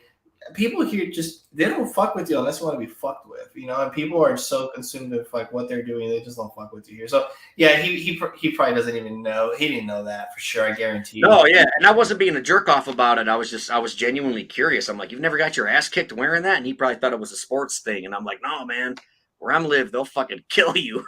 Like, it's fucked up. But he's like, I don't fucking know. It's just a baseball team. And I totally get it. And I'm glad there's places in the country you can go and wear shit like that. Yeah. Where I'm from, if you wear red and black, you'll probably get beat up, dude. It's fucking crazy. Yeah, no, for us, like, in Houston, it's definitely diverse cultures. And most people don't fuck with you unless you're asking for it, to be quite honest. Plus, it's Texas, right. Everybody carries. So it's kind of like. I love Texas. Yeah. Texas is amazing. You don't fuck with just anybody. Trust me. They're gonna open up a glove compartment. Run. So pop the trunk, as they say. Yeah, dude. They pop that. Pull up. Yeah, don't pull up, man. Don't pull up. They'll give you the smoke in Texas. Catch you at the red light. Yeah, you want to act big and bad. Okay. Dude, that's why. Like, my truck is so goofy. Like, I got flames on it and skulls on it. Like, everybody knows. Like, that's my truck. So. That's why I keep. Why do you have the same truck for 20 years? It's because I don't want to get mistaken for somebody else at a red light. Oh, there he is in that fucking red pickup like let's get him, and they find out it's the wrong guy. But like like, oh no, that ain't him. He don't got skulls on his fucking truck. You know what I mean? So Yes, trucks in this conversation. I gotta have a one of a kind vehicle, man, because Yeah. if somebody's gonna kill me, I'm gonna give them a good goddamn reason for it, and they better know it's fucking me and not just some other random dude. You know what I mean? I just put a lift kit and rims in my truck, and I'm so happy with the way it looks. It looks good, man. Yeah, I customized it. I'm so happy with the way that project was. I bet the engine of my truck could fit in the tread tire of both of your guys' trucks. I got this 2000 white Dakota, but my dad left it to me when he died, so it's like I'm gonna drive it into the ground. Fuck it. Well, you know what makes your truck so good though, Darren? What? It's paid for. It's paid for, and the gas mileage is insane. I get like 17 miles to the gallon. Plus, I don't go anywhere because I have fucking anxiety high to the sky. So like, I don't fucking leave the house. So I was like, fuck. Dude, I put $20 on my gas tank, and that shit'll last 2 months because I don't go nowhere. Well, and isn't it crazy though? Like in your 20s, you're trying to go to the clubs and trying to go all this stuff, and then you get older and you don't go out. What's up? Yeah. Man? Right. Yeah. Let me hear your fucking metal scream, Jeremy. What's up, dude? What's up, dude? How's it going? Good. I'm glad to see you on here, man. How are you? Good. Just living. Stoked to see you guys. I was just editing photos and had you guys on. I was like, oh, this is perfect to watch. Awesome. Yeah. So this isn't our official episode with you, but can we please do an official episode with you where you're the fucking main guy? Absolutely. I would love to do that. All right, we'll set it up. Anytime, when we get off here, I'll message you and we'll figure out a date. So, Sounds good. But since we got you and JR on here, I'm really curious on how you two met because I know JR did the Zobie metal box and everything. How did you become involved in that? So, as you know, I'm a music photographer, but I'm also a collector. So I'm also, collecting horror stuff, movie stuff, buying stuff from Zobie. And actually, the way I got connected to Zobie is actually a funny story. I bought a Chevy Chase Pop. It came in damaged, and I emailed and I'm like, hey, this came damaged. Is there anything you can do? And also, I work in the music industry, and I work with a lot of horror celebrities and bands, and I'm always with them doing autograph stuff. Would you ever want to do something like a metal box? And Adam was who I was talking to. He's immediately like, dude, you need to talk to JR. He might be into this. And I think like right after that, we spoke, and he was into the idea, and it just developed from there. Yeah. So you started as a customer then? Well, absolutely. Yeah. That's fucking awesome. And it was something that like arrived damaged or there was something wrong. So like it's kind of, if you look at it, he was reaching out and he was like, hey, this isn't right? There's a product that's wrong. By the way, let's talk about something really cool and creative. It's a very unique situation if you think about it. Most people are like, fuck you, shit's damaged, fix this now. I was going to say, he could have went straight to YouTube and been like, Zobie fucking sucks. I want my money back. Yeah. No, I'm not that guy. Right. So, how well do you know Brandon Chipetti, man? Is that how you say his last name? Is it Chipetti or Chipatti? I think it's Chipetti. Yeah, I've known Shep for many, many years. We toured together a couple times, and yeah, I've been doing Bleeding Through's photos since 2004. So I did the photos in some of their albums. I did their photos for their DVD. Yeah, I've done lots and lots of work with the dudes in that band and the dudes who are no longer in that band. Right. We had them scheduled like 4 times, and it keeps getting like rescheduled. And for a second there, I started to think, I'm like, am I getting catfished by somebody on Instagram? But he's got the little blue mark next to his name, so I'm sure it's him 100%. And he's good people. Dude, he's man, like I don't know him as well as you, obviously, but like what's cool about it, what I told Audie is like, I now have the phone number of my favorite singer of all time because he texted me and apologized, I'm like, fuck yeah, this is amazing. So we'll do it. He'll be on tomorrow night, and I can't fucking wait because that guy is just, he's so fucking good at what he does, man. Mm-hmm. Absolutely. I love good person too. What kind of music are you into for the most part? Is it only metal, or do you like all kinds of other shit? I mean, I like a little bit of everything except for like country, but everybody says metal. That, especially metalheads. Yeah, because country's just so bad. Well, you probably like outlaw country, right? Like your Johnny Cash's and your Hank Williams, and do you like the outlaw stuff at least, or do you just hate all? No, not like I can. Fuck country. That shit sucks. You know what? I think newer Johnny Cash is better than old Johnny Cash. Like as his voice got older, as he got more like kind of pained and had that kind of more character to his voice, it got better. like those covers he was doing towards the end, the American recordings that he did with Rick Rick Rubin, Rubin, yeah. amazing, I amazing. think Rick Rubin But could probably do no wrong. Like, I mean, he'll fucking produce Jay-Z's album, and everyone's like, "Who's this crazy guy with the long hair and beard?" And it's like, motherfucker, you don't understand. He is the music man, you know. Yes. So he did Beastie Boys and all kinds of shit. Like Rick Rubin can do no wrong. He's a oh yeah, music genius. Absolutely. hmm 100%. What kind of shit do you listen to, Jr.? I'll tell you right now, I'm a sucker for a good pop song. I love Yeah. Olivia Rodrigo. I'll jam some Justin Bieber. I like Panic at the Disco. They're one of my favorite fucking bands of all time. But I'll get down on some Deicide and Cradle of Filth too, you know? Yeah, I probably will get a lot of like weird looks for this one, but I've been listening to a lot of Chris Stapleton, which is country, and He's I've been the listening shit. to a lot I of like Chris. So like every day on the way to work, it's either, and I'm not even joking, the last 2 months, it's been either Chris Stapleton or Killswitch. And I know it's like completely different, but just it's what's doing it for me now. And there's something about Chris's voice that really just I can feel his voice, like the pain in his voice, and I feel like there's like substance there. I feel like that's why I can kind of relate to a lot of metal music. Is like there's a lot of like pain in that voice, and there's actual lyrics, and there's a story behind it, and I think I can relate to that. So Have you heard the song that Chris Stapleton did with Justin Timberlake? yeah, That's my yeah, jam. really. Yeah, and for me, I mean, I don't listen to country. I don't listen to country at all. But somebody put me on to a song, Tennessee Whiskey. I just listened to the lyrics. I fell in love with his voice, and then I just kind of. I've never been to a country concert in my life. I'm going to be going to his concert in October, and I can't wait. You know, like this is a guy who turned down backstage passes for Slipknot because I was having too much anxiety that day. I will be going to that concert, you know, no matter what, because I just want to hear his voice in person. I just for some reason it just speaks to me. It's That's awesome. strange how popular he is because so many people I know listen to him, but like you don't see him on the TV or even hear him on the radio, but he's still very popular. It's like, what do you think that is, Jeremy? Like the music industry just keeping people down, the record labels like not letting people get exposure? I think it's all situational depending on the band, the artist, the area they're in, the area you're in. Like I've never heard that name before, but if he's doing stuff with Justin Timberlake, his name's out there. You You've know, never heard but of it's Chris just 'cause Stapleton ever? I have not. But Holy shit. Wow. that's not my world. I can Right. list you several hundred metal bands you have never heard of that you Right. don't know 100%. exist, but I can't name you 10 country bands at all, you That know? makes a lot of sense. Yeah. Just No, a lot of because like metalheads my can go back and capacity forth. is yeah. I totally get it. Like, you ever heard of Anal Cunt or Anal Blast or Vulvodynia? You know, I like I can name totally get it. you 5 members from every one of those bands. For reals, dude. Joey Jordison used to play drums in Anal Blast, right? No, he filled in for a couple shows for Dawn when their regular drummer couldn't do it. That's a real Their band? singer, yes. Yeah. Anal Just Blast is a real band. They're what is it, no, grindcore?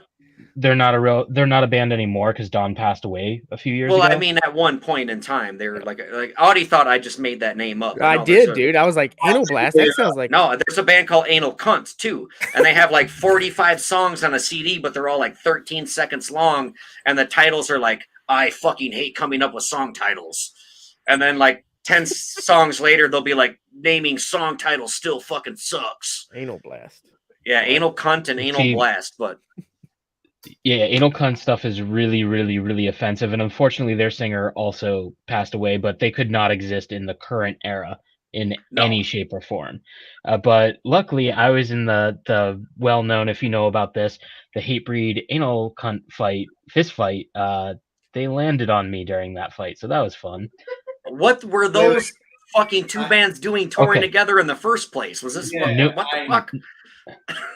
So Okay. Yeah. New England Metal and You tell. Hardcore Fest, I want to say this is like year 3, and they made this weird decision where they had main stage and then second stage, which is how they always have it. But for this one year, they had a third stage that was down the street, right? Anal Cunt was set up, ready to play, and Phil from Pantera was there doing like guest vocals as he always did for like Anal Cunt and stuff like that. And Hatebreed just walked from this third stage area, which was like down the street at some random building, came all the way back and was like, yeah, we're not doing that. We're playing the second stage instead. And so they started putting their gear up.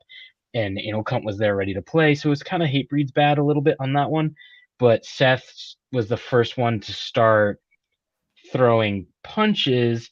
And if you throw punches and you're like kind of a chubby, kind of grubby grindcore dude, and you have the entire Connecticut hardcore scene and FSU and all that next to you, you're not gonna win that one. And I was there Absolutely as a photographer, and Seth's back was to me when he threw his first punch. So he throws the punch this way towards the stage, and then the entire stage comes this way.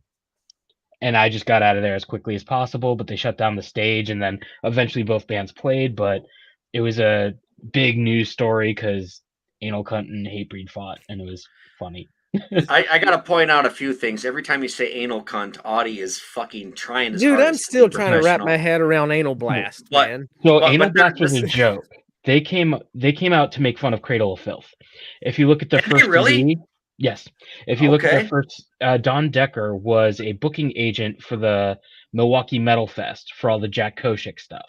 So Milwaukee Metal Fest, New Jersey Meltdown, all that kind of stuff. He was a booking agent, but he also could, do his fun shit. So, can I swear on here? Is that not okay? Fuck yeah, you Absolutely. can't do. We said cunt Okay. like 14 times. Anal cunt. Yeah. Good point. So He just if now you- figured it out. yeah. I'm just thinking, like, should I be using all these words on the You said interweb? Anal Okay. Blast. Come So on. Anal Blast's first album is called Vaginal Vampire, which is, and their logo is the Cradle of Filth logo, but it says Anal Blast. And all their songs are like about eating tampons, so making fun of vampires. Oh, that's Like genius. the song titles are stuff like sucking on your they're This really is like class- before we knew what trolls were, kind of. Well, this in the was music in the industry. 90s, man. This was the 90s, and that's their only CD, I believe. They came out with a couple EPs, but like they were actually good musically. They were a pretty good band. It depends if you like grindcore or not, Anal Blast wasn't really grindcore. They were I got a more like Spotify disc. Okay. Anal Cunt is grindcore, no question. They're grind. 13-second Okay. songs, noise, and the song titles are racist, homophobic, or like Go have sex with Nazi Jesus stuff. Christ. No, it would be like worse, but yeah, Right. like it was made to be offensive and funny and ridiculous and over the top. Right. Whereas Anal Blast was actually like music. They were actually not terrible.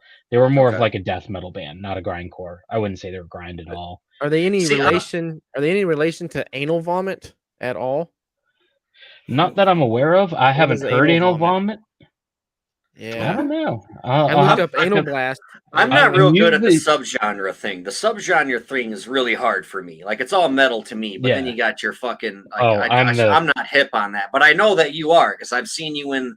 I've actually been called out in the Zobie community. Well, maybe you should just learn your fucking subgenres. I'm like, fuck off. I like whatever, But I do want to bring up one thing. You mentioned FSU. Aren't you a West Coast guy? And isn't FSU typically East Coast?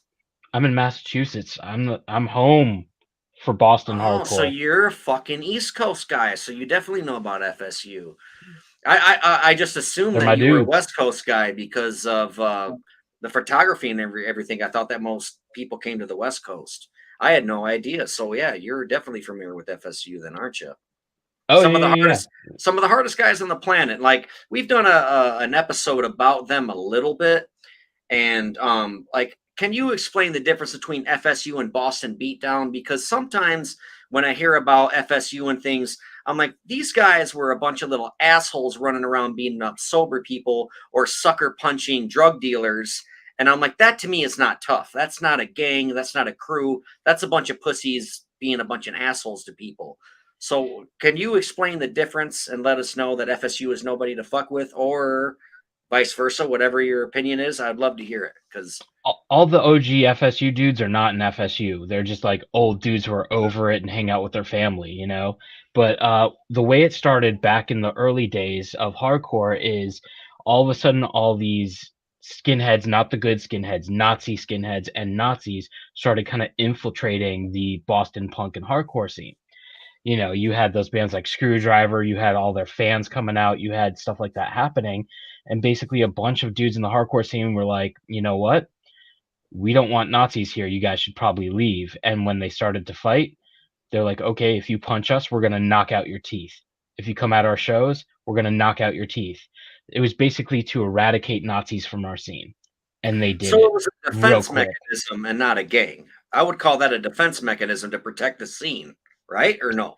It was very much that, and it grew and grew and grew. And yeah, there's most of the members are 100% legit. Some people were about fighting, were about clout, were just trying to, fight for fun kind of stuff, do ridiculous stuff, kind of some jackassy kind of stuff. But the big thing in FSU is if you see one of your dudes fighting, you are in that fight right then and there. Doesn't matter what's happening, you're in that fight. Because I've seen Even if it's situations where one-on-one, though. that's how they got rid of the Nazis. One Nazi shows up, starts a Okay. fight, and there's 20 people on him. That Nazi's done. Okay, So that makes sense. So they're not walking around and being bullies, picking on people. They're just like, get the fuck out of here. You don't belong here. And like, I think we can all agree that Nazis don't belong anywhere. no, So I I think guess I'm not as yeah. mad at FSU now that you explained it. So I really appreciate that. You No, walk I mean around if beating up you Nazis, do it. I don't fuck those guys. watch the Boston Beatdown DVD, like watch it, and it tells you the history of it a little bit. But yeah, a lot of really really good. Like Elgin James went on to be the showrunner for Mayans. He's the director of the Mayans now, that TV show. Which is Really? for Elgin James from Righteous Jams now runs that show. He ran it under Kurt Sutter, and then when Sutter left, he took over. So it's Elgin's show now, which is like holy shit. This dude I've known like forever, like FSU hardcore dude, amazing musician, is now running the Mayans, not the gang, the TV show. Right. Which is Obviously, so yeah, cool. 100%. I get that. And then Yeah, some of these dudes are still in bands. I feel like Jeremy, JR's got something to say. Go ahead, JR. Mhm. well, I'm just fascinated because like, dude, you're probably like one of the most like well knowledged person in the music industry because you've worked with so many different like musicians and bands and stuff. Who are you listening to right now that you think they're in the cusp of just like being a band that everybody will recognize in 2-3 years? Oh, well, there's no question I think Ghost is the next Metallica. Period. Ghost is the That's a next bold Metallica. statement, Cotton. Let me explain. Yeah, 3 I'd love to years hear it. ago, well, I'll even say 10 years ago, they were playing to 200 people. Right now, they're headlining arenas. Whereas 3 years ago, they were playing theaters. Now they're headlining arenas. There is no one they can open for except for Metallica or Iron Maiden. That's it. They are on the level of Slipknot right now. They are on the level of Rob Zombie. They are on that level that there's maybe 5 other bands that can do what they do. So they're headlining every night. Oh yeah, they're headlining Right. sold out arena shows, which is like a thing No, Slipknot could do. that's where A it thing gets. You Rob don't. What are Zombie you can gonna do. do after that? Yeah. Yeah, Right. There's that's nowhere it. to go after that. Right. You can open for the biggest 2 or 3, 4 bands in the world, and you are one of the biggest bands in the world, especially in metal. So I think they're the next Metallica for sure. They've just been growing and growing. They're doing Jimmy Kimmel. They have the #1 selling physical album of the year so far, Wow, I did not know that. including pop music, including country music. They have the #1 selling CD album in physical copies in 2022. Ghost, the band Ghost. Do That you is think so that wild because they've been so far off my radar. I never paid attention to them. But who am I? Like my They're opinion 80s don't mean arena shit. rock. They're 80s arena rock. They Yeah, sound like a totally. metal ABBA. So, but Oh, in that's a terms great of way to put it. That is really is. yeah, I love ABBA, by the way. ABBA's the shit. do you then think you'll love Ghost. do you All think right, that I'm gonna check out Ghost then. God damn it. do you think that the reason they would have the most physical sold album is because the people who listen to that genre of music are people who still physically will buy a record as opposed to a 15-year-old kid who will I stream think you it just on fucking YouTube nailed it. and then use their mommy and daddy's account for Spotify and listen to music. Do you think that there's a correlation to that? Absolutely, metal fans are more collectors than other genres. Mm-hmm. They need the vinyl. They need every color of the vinyl. They're completionists. And Mhm. Ghost is very smart in that they have an exclusive going to Target, an exclusive going to Walmart, an exclusive for their store, an exclusive for Newbury Comics, an exclusive for this web store. And they all sell out so quickly. They have Funko Pops of every character they've done. They're very smart with their marketing. Very, very smart. That's the And I'm one. Go ahead. Go And ahead. it's like Guar, where they have characters and a storyline, and if you follow them, it's like their shows are so funny. They're so funny live, and I didn't get it at first. I was like, this band looks metal and sounds not metal. I don't like it. And then I saw them live, and I'm like, now I get it. Okay, there's a storyline. It's funny. It's awesome. They have this kind of Guar thing going on where it's a whole, and then I love Sure. them ever since. Yeah, Yeah. and they put on one of the best shows out there. But in terms of that's other bands that are on the rise, I would say Zeal and Ardor, man, they're amazing. They're my favorite band of the last like 10 years. cool. I need to give them a listen. I always like to go, and you know this, even when we're trying to curate a mystery box, it's like, okay, what genre are we trying to hit, and making sure the subgenre is on point, but also like that if you listen to that, you will relate to the items in the box. So I know you're a huge resource in music, as far as like you also know a lot of background in the history of music, and I always can ask you. So I was just curious, like what you were listening to that you think would be like next level, 2-3 years from now. So that's good. I was shocked when you said Ghost because, like I said earlier, like no offense to them or anything, but they've been so far off my radar. And I change my favorite bands as often as I change my underwear. It's like when this CD comes out, they're my favorite band for a month. Not saying I only change my underwear once a month, but I think you know what I'm saying. But I was expecting to hear Ice Nine Kills from you because they're my favorite band, and at the moment. But that could change if another band comes out. Maybe Lamb of God to bring some shit out or whatever. But they're really smart with their merch too, like their vinyls and their exclusives. There's like 150 goddamn different fucking vinyls. And metalheads are collectors, like you said, dude. And it's like you can only listen to the same goddamn album, but fuck, I gotta have the green one too. Now I gotta have the fucking clear one with the blood splatter, the FYE exclusive. I gotta have it. Well, and I bought a fucking tape, bro. They brought out a fucking tape, a cassette tape, and That's I bought huge that now. motherfucker, Tapes are dude. massive right now. It's so Yeah. strange because like I was talking to Jayare earlier, right before you hopped on. My truck is 20 years old. I got a tape deck in it. You goddamn right I'm gonna buy a fucking Ice Nine Kills cassette tape. And I'm gonna There slap you it go. in that bitch because fuck the radio. No offense Yeah. against Ozzy and AC/DC, but that's all they play all day long. I'm gonna listen to Ice Nine Kills on the fucking tape deck. Well, I Well, think this is that's what happened smart. with them. Like they did this smart thing where like, okay, you have motionless, motionless in white, you have in this moment, and you have Black Veil Brides at this level, and they're like the three bands that are at this level. What Ice Nine did with their new record is they joined that level instantly. Yeah, and what's crazy too is like I don't know how true any of this stuff is, and behind the scenes stuff is like I've always heard that Motionless in White and Ice Nine Kills hated each other. I don't know if that's true, but they're touring together now with Black Veil Brides, and like let's just pretend that they do hate each other. Well, they realize, hey, even though we hate each other, we got to be professionals, and you know how much fucking money we can make touring together because all the fucking girls in the fucking merch line are wearing your shirts. All the girls in our merch line are wearing your shirts. Let's fucking tour. It makes sense, right? It's a business, guys. I mean, look at right. Kiss. I mean, the masters of merchandising, right? Like, to seek bands now and how they're utilizing their social media following to diversify the portfolio and product SKUs that they're launching.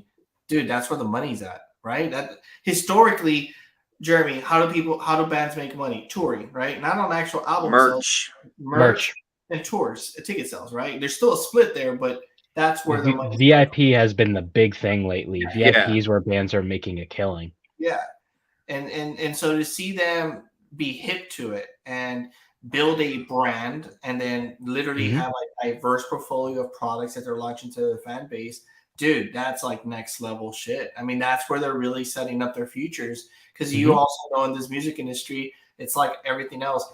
It comes in waves. Sometimes you're here, then you're here, and you have to continuously put out a product to keep you out there. And I think it's been phenomenal to see that. And that's why it's so smart. Go ahead, Audie. I feel like you haven't said anything in a while. Real quick, educate me. So I'm ignorant to this just because I don't know. I'm very selective when it comes to music. I'll listen to all kinds. So Ghost are they the ones that wear like the big priest hats and shit and the black makeup and they look like a haunted Gothic church or like a haunted Catholic church. Like a Catholic, what they look like. Yeah, okay. I was I was like, Ghost. Okay. I got you. I could show you what they look like. Yeah, I can I show you a and now never that you before said that, I'm seen probably photo.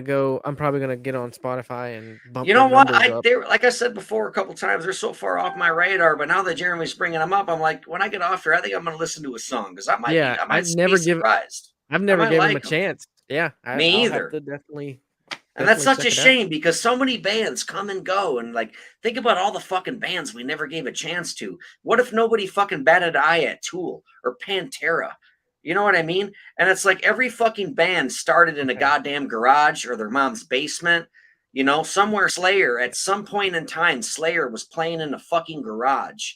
And now they're the world's biggest fucking metal band. But it's like, at the same time, there was 100,000 other bands playing in their mom's garage, but Slayer got signed first. There's got to be guys in prison who could beat Michael Jordan in a fucking half court. You know what I mean? There's people out there. It's so strange how much shit is off our radar. It's like fucking the ocean. Like there's got to be creatures in the ocean that we never found, or creatures in the fucking rainforest that we haven't discovered yet. And art is the same fucking way, dude. It's insane. Right or no? No, Well, let you're me tell you right. something funny. Slayer's manager is Ghost's manager. Oh, cool. Oh shit. Yeah, Kristen. She's the best person ever. Okay, I mean that makes sense, I guess. With I feel like there's so many big questions they I are. want to ask you, Jeremy, but like I want to save them because you are going to come on the podcast, right? Yeah, absolutely. So, all right. Plus, So I want to save I don't a know few where the here. squares are, but JR is the man to ask questions to. There we go. Yeah, he's the Jeremy totally stole your spotlight here, No, Jr. no, dude, I'm all for it because I love hearing Jeremy talk about music because every time he's got such like knowledge of metal and just music in general that I can listen to him and I'm also gonna go listen to Ghost after this and yeah. I'm gonna go get in the shower and literally listen to Ghost. I listen to music when I shower, and I think that I want to listen to this podcast because I think you have so much knowledge that I just want to listen. Like I will add a comment here or there, but Thanks, dude. I think that's the one thing about Zobie too is like I've been able to meet a lot of great like people who have like very creative like backgrounds and they're just so talented. So this is somebody who curates the metal box if you think about it. Like Yeah, I feel like Jeremy is like the epitome of like the American dream. Like, because my dad always told me as a little no, in all honesty, and I'll tell you why. When I was a little kid, my dad told me if you do something, if you do what you love, you'll never work a day in your life. And I feel like that's Jeremy right here because you are a fan first and foremost, right? But you're paying your bills by taking photos of these people. And it's like you would either way, even if you're not taking photos of them, you're going to listen to them. And if you weren't listening to them, you'd love to take photos of them. And you fucking found a way to be the best at both, right? Actually, I mean, if you think about it, he's actually responsible for all your favorite brands' vision and to bring it to real life. That's very powerful. Yeah, those fucking posters that are on my walls. And when dude, there's nothing like buying a fucking CD and cracking it open and looking at the pictures of the book. And this is the motherfucker that's doing that shit. You're at an airport, you're going through the newsstand, you see a magazine, and you're like, oh my God, that's a great photo. That's my band. You pick it up. That's the motherfucker that gets that vision and puts it out. And you as a fan can like see it and be like, I connect with that. Let me grab that. It's 100%. Extremely powerful. Oh, thank you. So how involved are you with the positions? Like, do you make suggestions or does the band come to you and be like, I want a wolf in the background and I want the fuck, but like, I've seen you do some crazy shit, bro. Like you'll put light bulbs up behind you that make the shape of an A and the band's name starts with an A and you can see the A reflect in the pupils of the singer. Like I've seen you do this shit and it's amazing. So like, what comes first? Do you have your ideas or does the band have ideas? Like, how does this happen? It's always different. Like same thing with probably JR doing boxes. Like he'll have a rough idea, but then it's collaborative with the artist, or the artist will come to you with like, I have this idea, make it a reality. Like when I'm doing some stuff with Maria, it's like the milk bath, right? Yeah, she's like, here's the idea, you light it, you give it your look, and you make it work. So she'll have the idea, and I'll light it, and I'll make it what she wants. Whereas a lot of times, I'll come into a shoot like the band has no idea because it's just like a press shoot or whatever it is, and they're like, okay, just do your thing, and I'll set up lights and just kind of roll with it and do whatever I think is fitting for the band.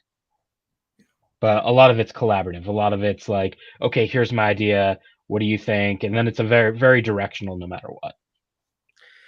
And you tour with these bands sometimes too, right? They're not just coming to a booth to take photos. Like you're on the road sometimes, right? Taking live shots and stuff.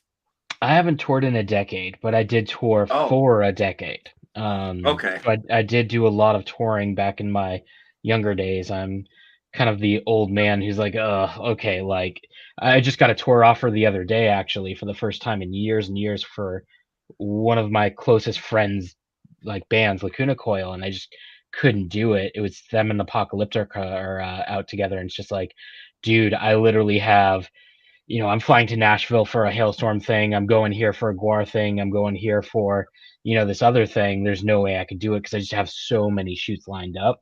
And then also, I don't know if you're aware of this, but I'm also the editor in chief of Outburn Magazine. So like that takes up a lot of my time. I've literally been up to 6 a.m. every day the past 2 weeks working on the new issue, like sleeping 4, 5, 6 hours a day at most if I'm lucky for like tonight's going to be one of those nights too, but just wrapping up an issue just takes up so much time I can't tour anymore.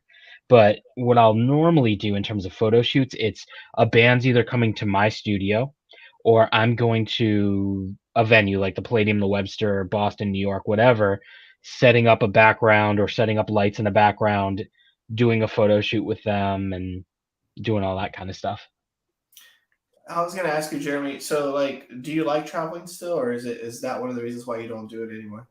No, I love it. And now I get to travel with Tara, which is even better. Yeah. I get to have my partner and my best assistant and the best human on earth just with me at all times. Um, I do love the excitement of, hey Jeremy, what are you doing today? It's 9 a.m. What's up? Can you jump a plane at 1 p.m., do a photo shoot with Bring Me the Horizon at 5 p.m., and send it in by 8 p.m. and hop the plane back at 9 p.m.? And stay awake for 36 hours and get this cover done in like no time. I love that rush. I love that, like, Yeah. I don't mind traveling. I love it, but it's different when you're doing something different every day. Like if I'm shooting a different band doing different things, but shooting the same band and the same show for 30 to 60 days in a row and coming up with new things to shoot and you know all that just gets kind of tiresome. There's certain bands I would definitely tour with again. Yeah. Like if I got the opportunity to tour with certain bands, I'd totally be down. Yeah. I think there's a question there. Yeah, Yeah. have you? It says Ben asked, have you ever photographed body count? I got you. 1 second. I have my phone right And here, so I'm pretty sure and I I can have pull it a up. I have a question for you, Jeremy. When you look that up, if Anal Blast ever came to you and was like, "Can you tour with us?" Would you do it? Well, their singer's dead, so if they figured that out, I would definitely do it because Okay, how about shooting Anal someone Cunt? who's their singer is also dead, so it would be Oh, tricky. that's how uneducated I am. I apologize. There's body count Oh, right okay, there. Photo there you shoot I go, did with Ben. them. It's kind of, That's awesome. but yeah, I've done like 3 or 4 photo shoots with body count. I've done a couple that were also just Ice-T. I shot him for the cover of Metal Hammer before. I shot him for an Outburn thing, and that body count photo was for Sumerian Records. That's awesome. That's Yeah. cool. The reason Yeah. I bring up the travel is because I know for me personally, like I'd love to be able to bring my wife when I travel because I think it just make a better experience overall. So I think for me, part of the travel that I dislike is being away from the wife and the kids. So if I could find a way to just bring my wife along, I think it'd be a lot better. Make her your personal assistant. Yeah, straight up. No, she loves what she does, and I think that's what makes it difficult. But I'm like, There you go. it would make it so much better for me personally, just the travel aspect. It'd be like I a mean, vacation all the time with work. Yeah. Yeah. I mean, last time I went to LA, I went for something like 5 weeks, and Tara was there for 2 of the weeks, and for 3 weeks she wasn't. Whereas this time when I was there for 6 weeks, she was there the whole time. And it just made things so much easier because she's my main assistant. She does all of my behind the scenes photos. So any BTS you've seen, she's done. That's all her. So it's just easier having her there than having her across the country. And we have a very unique relationship in that we wake up together, we do our morning routine together, we spend our day together, We do, lunch and dinner together, and then we go to sleep together. We don't have separate, like, she doesn't have a job where she goes off and leaves the house and, does her thing, and I go do my job, and we meet at some point in the day and spend our time together. It's our life is so intertwined that our days are kind of usually together. Yeah. It's very rare that it's not. So yeah, that being a part of traveling makes it easier. But if I get like a call, like I know I'm flying out to do stuff within this moment, not next week. Next week I'm in Nashville. The week after I'm in New York within this moment. Actually, no, I was going to fly out, but now I don't have to. Now I get to drive and Tara gets to come, so never mind. But if I were given like you need to fly here and do this photo shoot for one day, I would just do that solo. It's not a problem. Yeah. Yeah. But if I was away from her for like weeks at a time, I can understand that being like terrible. Yeah. Yeah. Sucks. So my question is, why the fuck do we have these donut characters from JR when we can have Jeremy fly out and take sexy photos like real ones? Yeah, for my Yeah, I own. was gonna say, That's what like, for your Zobie OnlyFans, got you. Dude. Yeah, he was talking about having OnlyFans earlier today. I was Exactly. I got that FOMO when he was talking about I'm doing these photo shoots. I'm like, without me? Right. I'd be so offended. You'd be able to make him more slim, right? I mean, you got some filters, right? Dude, it's all about that wide angle lens and that rim lighting on the sides to just kind of It's all about the edit. balance it out. Fucking Stanley Kubrick, that shit, man. It's all about the lighting and the angle. That's everything. we definitely gotta like talk so we can try to put that's probably the number one question I get asked. Like, when's the next metal box? I'm like, you realize how bad. No, I tell everybody, I'm like, you know how long it takes to like get something lined up, especially because the world opened up and people are touring. It makes things so everyone's gone. 100%. I've been trying to, not to name drop or nothing, but I've been trying to get Spencer on the podcast, and I don't know how easy he is or what he's going to cost, but it's like now's not the time because he's touring, and like I got to wait till he gets home. Yeah. And Nadia just had issues with her head and everything, so it's like you got to wait on shit. But I was wondering too, man. Daughters of Darkness, that's your book, right? Correct, And the singer Lamb of God fucking did your forward. I was thinking, like, why hasn't that guy been in the fucking Zobie box? And like, people don't understand, like, just because you know this guy and this guy knows that guy, it doesn't work like that all the time, you know. So Randy will not do signings. He will not do signings. He will not accept money for signings. Anytime you see him sign anything, it's always for charity. You'll never see him do anything that is not for charity. But that being said, JR, I could hit him up and be like, he'll donate the money to a charity program. Really? Because fucking Linda Blair from The Exorcist, she does that too. All her signings go to pit bulls. Jamie Lee Curtis does it. It's like a fucking $100,000 to get a private signing with Jamie Lee Curtis, but all the money goes to, you know, some kind of a charity. Why couldn't you work that out with Randy Blythe? Yeah. I did ask him before, and he was just like not interested. I mean, he's a very, very close friend of mine. As you can see, he did the forward for my book. He's a photographer as well. I'm going to be seeing him in a couple of weeks, and I can bring it up again and see what he says. But initially, he was just, there's some bands that, like, I'm not going to drop a lot of names in here, but there's some bands JR and I talk about. And I'm like, cool, I'm going to reach out to them and see what they say. And they're just like, nope.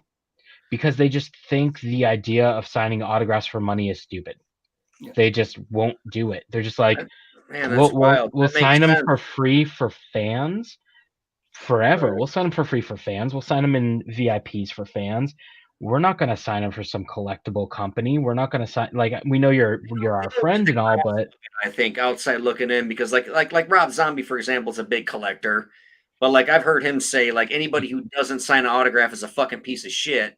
And for him to do one for money makes him feel like, oh, this is fucking stupid. So I get it. But it's so strange because a lot of them are collectors. Marilyn Manson, for example, he collects things too. But like they don't understand the autograph thing, I think, like how we collect autographs. And like we're willing to pay you. And we don't think you're an asshole for charging us. I don't think you'll find anyone in the metal world that's not a collector. Yeah. That makes instruments, between vinyl. I don't know many people in metal bands that don't collect vinyl. Like, honestly, like Zobie should have their own vinyl variant store like Revolver does now. And holy crap, you would kill it with that. I'm going to talk to you about that soon. Yeah. But what would you do with that though? Like, I mean, what would you put on a vinyl? JR can't put No, he's Picture talking about those just the nipples on a vinyl record. Yeah, No. I'm talking like, you know how Revolver, like the new Ghost album came out and Revolver had 500 pink vinyl, Right. like, and Target had 500 blue. Yeah, and Um, Funko does it with, their pops, and FYE will have their own fuck. Yeah, I totally exactly. So with companies can Jayare. buy into that and wholesale buy a clutch of a certain color and put it out on their label and sell it themselves. And I think that's a good thing Zobie Metal could do, possibly. sign me I'll up. I'll Yes. I'll talk to you about that soon because I We're think gonna that's write the that's a checks. thing. Let's make this happen. And you could turn them into boxes potentially Yeah, too. But yeah, I know. I got ideas. It's I my bad. I've been like so slammed lately that I haven't been on it for metal box stuff. But yeah. next week for sure, I got you. Yeah, no, I Wow. think the my favorite box to play with is the metal box, just because I think music touches everybody in the most impactful ways, and for me, it helped me go through a lot of part of life. So I think that's like the fun one for me. Like if I have to put the number one box that I like doing is the metal one, and then it's the Fright. But I think for me, it's just busy. People are touring, making money. They're at home for so long, And when and they're home, they don't want to sign 250 fucking 8x10s, nobody wants to sign. And I think going back on Jeremy's statement about like bands not wanting to sign for money, they don't want to sign for money for a collectible store. They're getting paid what, $400, $500, $600 for VIP per VIP sold, so they can watch a sound check and then sign a couple of things and meet the hardcore fans. You know how much money they're generating on those VIP packages? Like money they've never seen before. And Like, that's 100% profit, right? The label don't take that. The Mhm. venue don't take that. That goes Nothing. right back to the bus. Yeah. 5 members can generate $50,000, an extra 10 G's for them, plus their appearance, show Right. cuts they're gonna. That's crazy money, dude. Like, so, yeah, man. And think about it, they're on tour for like 30 dates. Like, just do the math. Like, some serious money. Absolutely. So, But the anyway. cool thing about collectors in metal and then horror, like you said, Fright is your other favorite. Like horror and metal are Yeah. that, and they always have been, Yeah. which is awesome.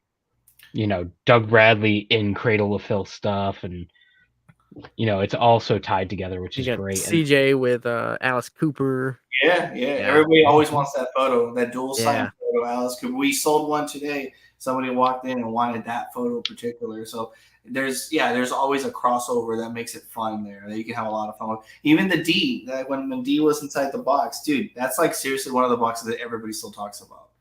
Nobody expected that. And it was so left field for people. It's one of my favorites. Yeah, they Awesome. never were like, how the fuck did this happen? And so it's one of those things where like those boxes are the ones that I think, leave a lasting impression to the collector. And the other really awesome thing about the box is it really helped out a lot of musicians who are out of work during the pandemic. So like even like a lot of people who weren't touring, it got money to them, like for guitar picks, for their autographs and stuff. And like Zobie really helped them out and also helped me out. I wasn't working. I wasn't doing anything during the pandemic. So like endlessly grateful for Jayare and that opportunity to not only help my friends, help the music world, help musicians, but help myself stay afloat during the pandemic as well. So thank you. I think that's like one of the things about the pandemic. Again, it goes back to meeting people and being able to collaborate with people who all have that vision, who believe in the vision, who work together. And it's really cool synergy to work together with people who want to collaborate like that. And that was the whole point of the pandemic. That was one of the good things that came out, that people were able to work together and help each other stay afloat. And something that sadly, I mean, some people remember it. So Jeremy, I'm always grateful for you just to like, hey, yeah, we worked together. It was awesome. But at the flip side, there's people like that do Comic Cons who completely forgot that there was a pandemic, and V-Shot helped them stay afloat. And they're like, oh, now it's whatever. I don't care because the world's open again. And so I've seen both sides of it. So I'm always more grateful for the people who like, hey, we worked together, we survived. Yeah, no, I'll always be grateful. Thank you. And I'm stoked to do metal boxes. Like it's so much fun putting them together, and seeing what we come up with, seeing the people get stoked when they get the boxes. That's the best part. When someone opens the box and they're like, dang, and they're so stoked. But I also love when someone's like, I don't know who this is. I'm going to look them up. Dang, this is awesome. I love this band. That's my favorite. Yeah, I don't know this horror film. I've only seen Halloween, but I'm gonna go check out this basket case film. Dude, that's the best thing that you can tell Audie. Like literally, that's the best comment he can get. He's like, dude, see, 3 more people are gonna watch that this week. I guarantee you, boom, YOLO. Yep. And I'm like, yeah. Winning. Yeah, winning. Yeah, that's the best. That's the best. They will know my Belial jokes. Exactly. Yeah, That's the best feeling in the world. Yeah, it was absolutely. awesome.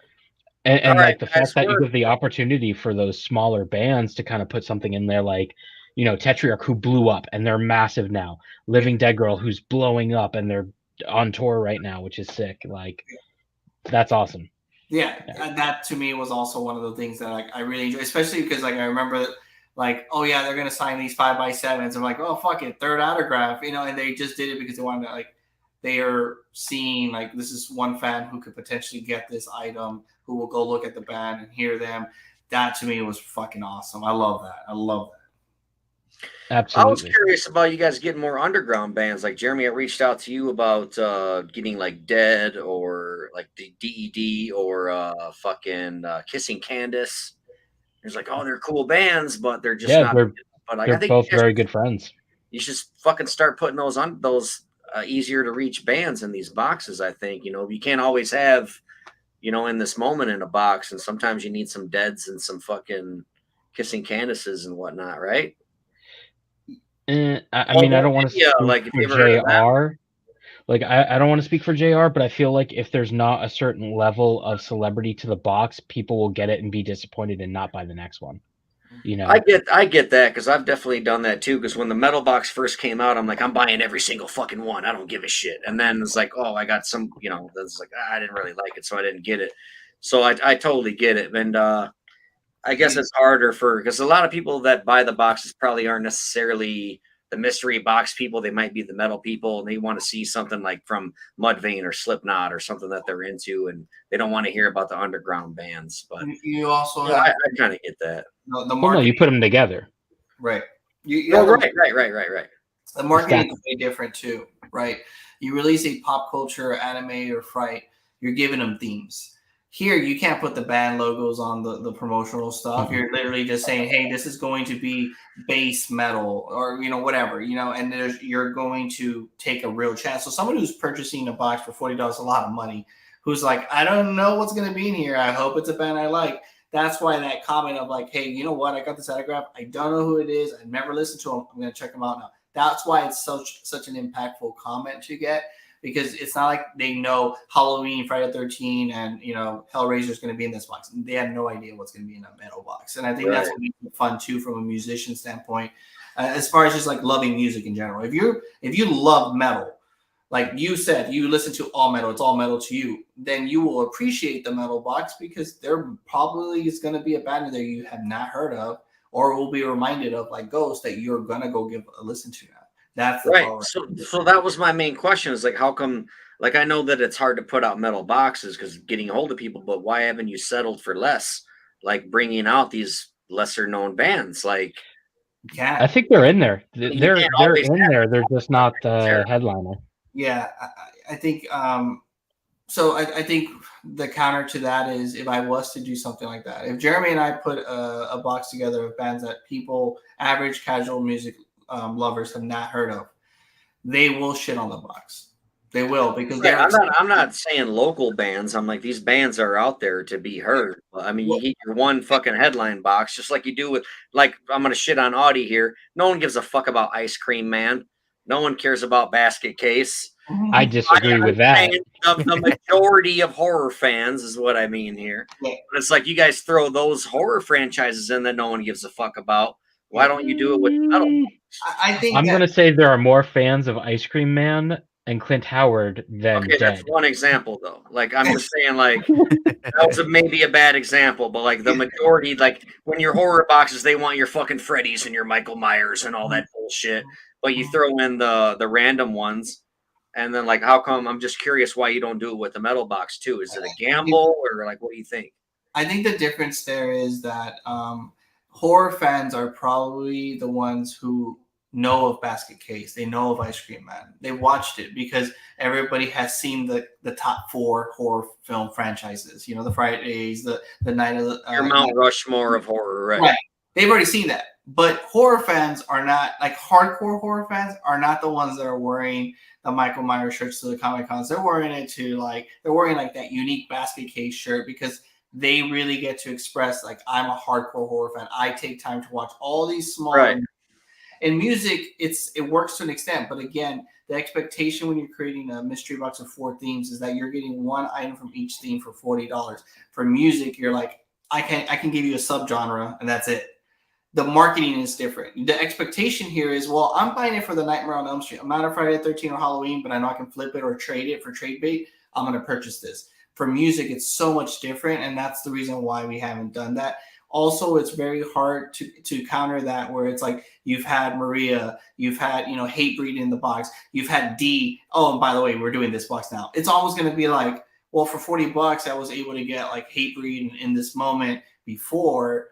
What's happening now? And you don't want to hurt the brand like that either.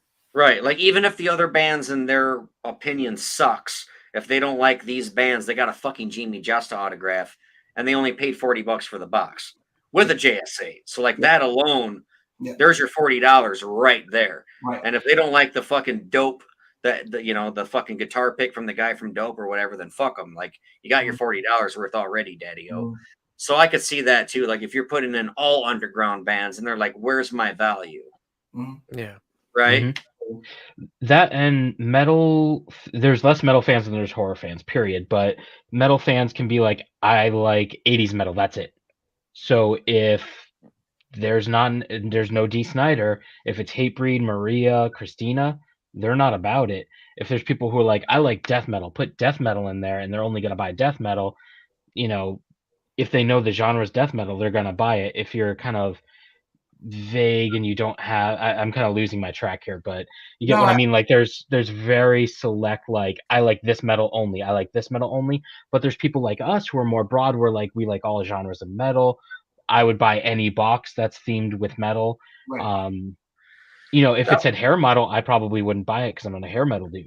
Yeah, exactly. I was going to get to that too. Like that was the one thing I didn't like about the metal box because there was no clues. Mm-hmm. Like usually when you're like, oh, this movie's in this box, but it was like you drop a hint, you'd play the dum dum ding, dum dum ding, or you play some kitty in the background or something.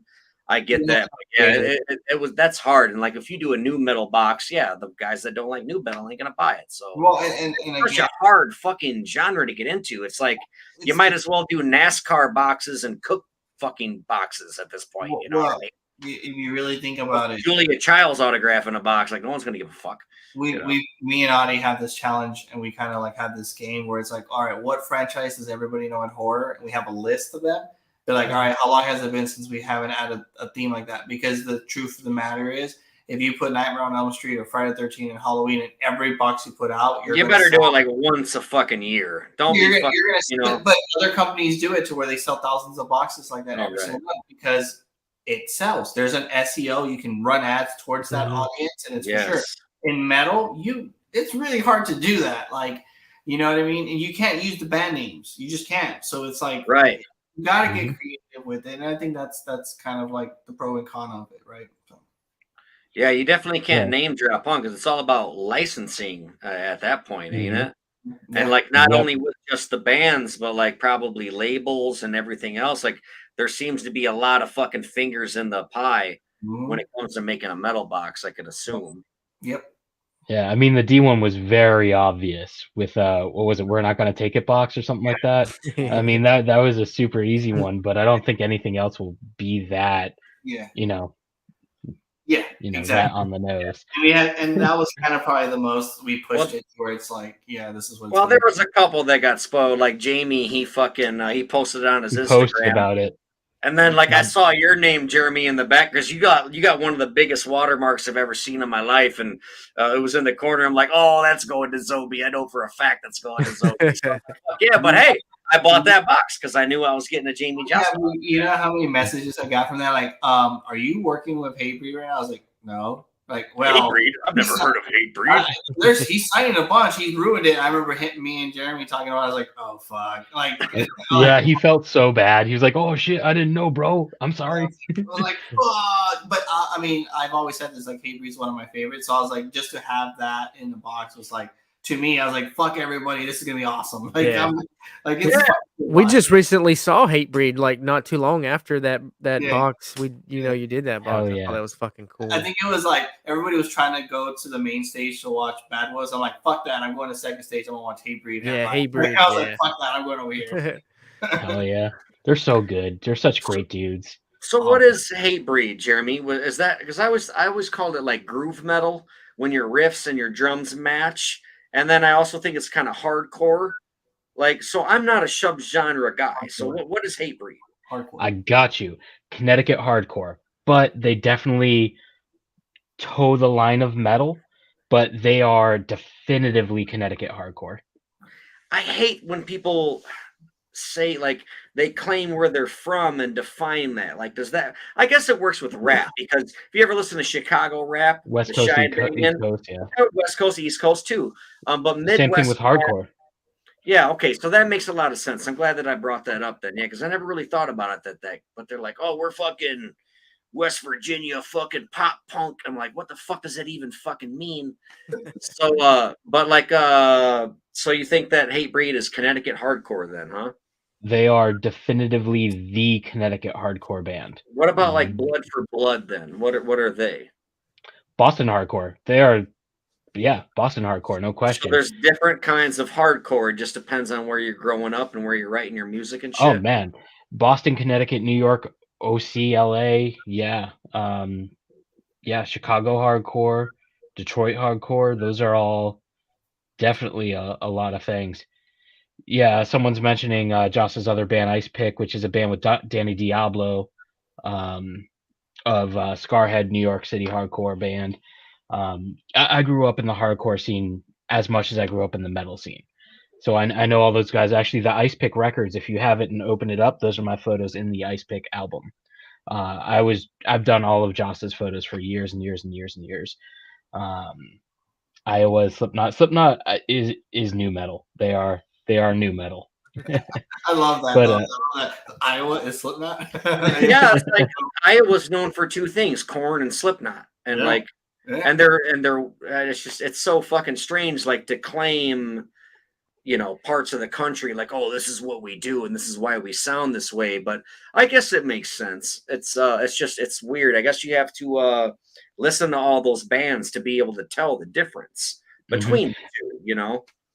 It's also genre dependent. Like there is a thing called Gothenburg metal, which is like In Flames, Soilwork, At the Gates. At the Gates really created that sound, but that is a specific sound from Gothenburg, Sweden, and all those Gothenburg bands. And then, bands like Killswitch Engage and All That Remains and Shadows Fall kind of ripped that off a little bit. And of course, melodic death became like the biggest kind of thing in the early 2000s, but that all came from Gothenburg, a very specific area of Sweden where like Arch Enemy and all those bands are from.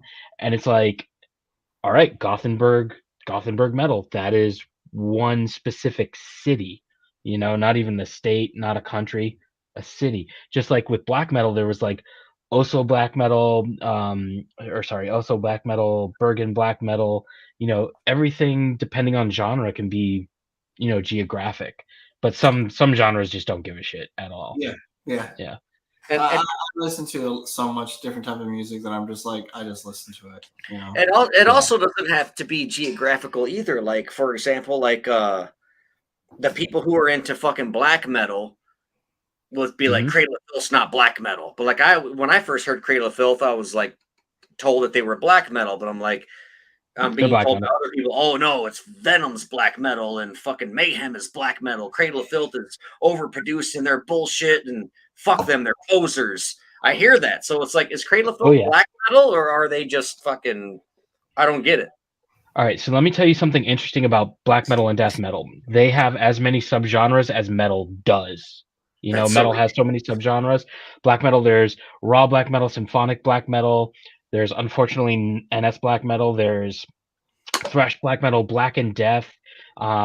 there are so many subgenres of black metal. Cradle of Filth is symphonic vampiric black metal, if you want to define it. Whereas like Dimmu Borgir is symphonic black metal, Agothadamian is symphonic black metal, black metal with a lot of keyboards and orchestration. Right? So you They said sing Cradle of mostly Filth about is symphonic, vampiric, black metal. yes. Whatever happened to just being Cradle of Filth? Like, how many other bands are there that are symphonic, vampiric, black metal? Are there other bands in that genre? Oh yeah, Because at Crimson that point, I'd Moon, be like, you're Cradle of Filth, Abigor. motherfucker. You know? Yeah, I mean the whole thing is Cradle of Filth was a symphonic black metal band, even though they started off kind of deathy. I mean Darkthrone, one of the most infamous black metal bands from the foundation of black metal, started as a death metal band. Their first couple records are death metal before they transcended to be more black metal on A Blaze in the Northern Sky and Transylvanian Hunger. Like Total Death is a death metal record. So Cradle of Filth, when they started, they were a little more deathy. Then Principle of Evil became more black metal-y, and then as they went into Vampire and Dusk in Their Embrace, they became more like romantic, more keyboard based, more symphonic and orchestrated, and it was all about like vampires and stuff. Hence, you know, Principle of Evil had a vampire on the cover. Vampire was based on vampires.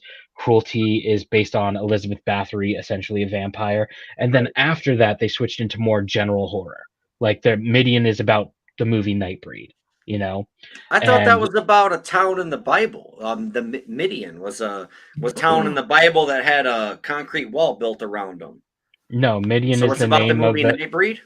Yeah, watch the movie Nightbreed. The characters of Nightbreed are the characters in Midian. And that's why Okay. Doug Bradley, who is in the movie Midian, is doing the voiceover for the album as well. Okay, cool. Now, Damnation in a Day, that's the Holy Bible, right? From beginning to end. The first song basically starts with Genesis, and then they work their way all the way down to like Revelations and shit. Damnation in a Day. It's right before they got signed to Roadrunner, and then they came out with Thornography, and everything went to shit, in my opinion, after that. Their new album's awesome. Their new album's great.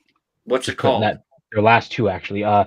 Existence is Futile is their new album, and it's really, really, really good. Okay. What would you But compare it to in their past CDs? Because Midian. my last favorite one by them was Damnation in a Day. That one's a fucking masterpiece. See, I fell off right before that. I fell off before Damnation. Midian was my last one that I really liked. Then Damnation, and then a couple others I didn't really like. Their last two I really like. Okay. I think they've kind of brought it back to, instead of experimenting and seeing where they can go with their sound and trying new things, they're like, you know what, we just need to be Cradle of Filth. And I feel like on the last two albums, they got back to being Cradle of Filth.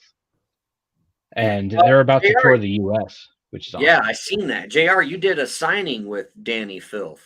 He did Beach Out. Yeah, he did Beach Jeremy, did you hook that up, or how'd that work out?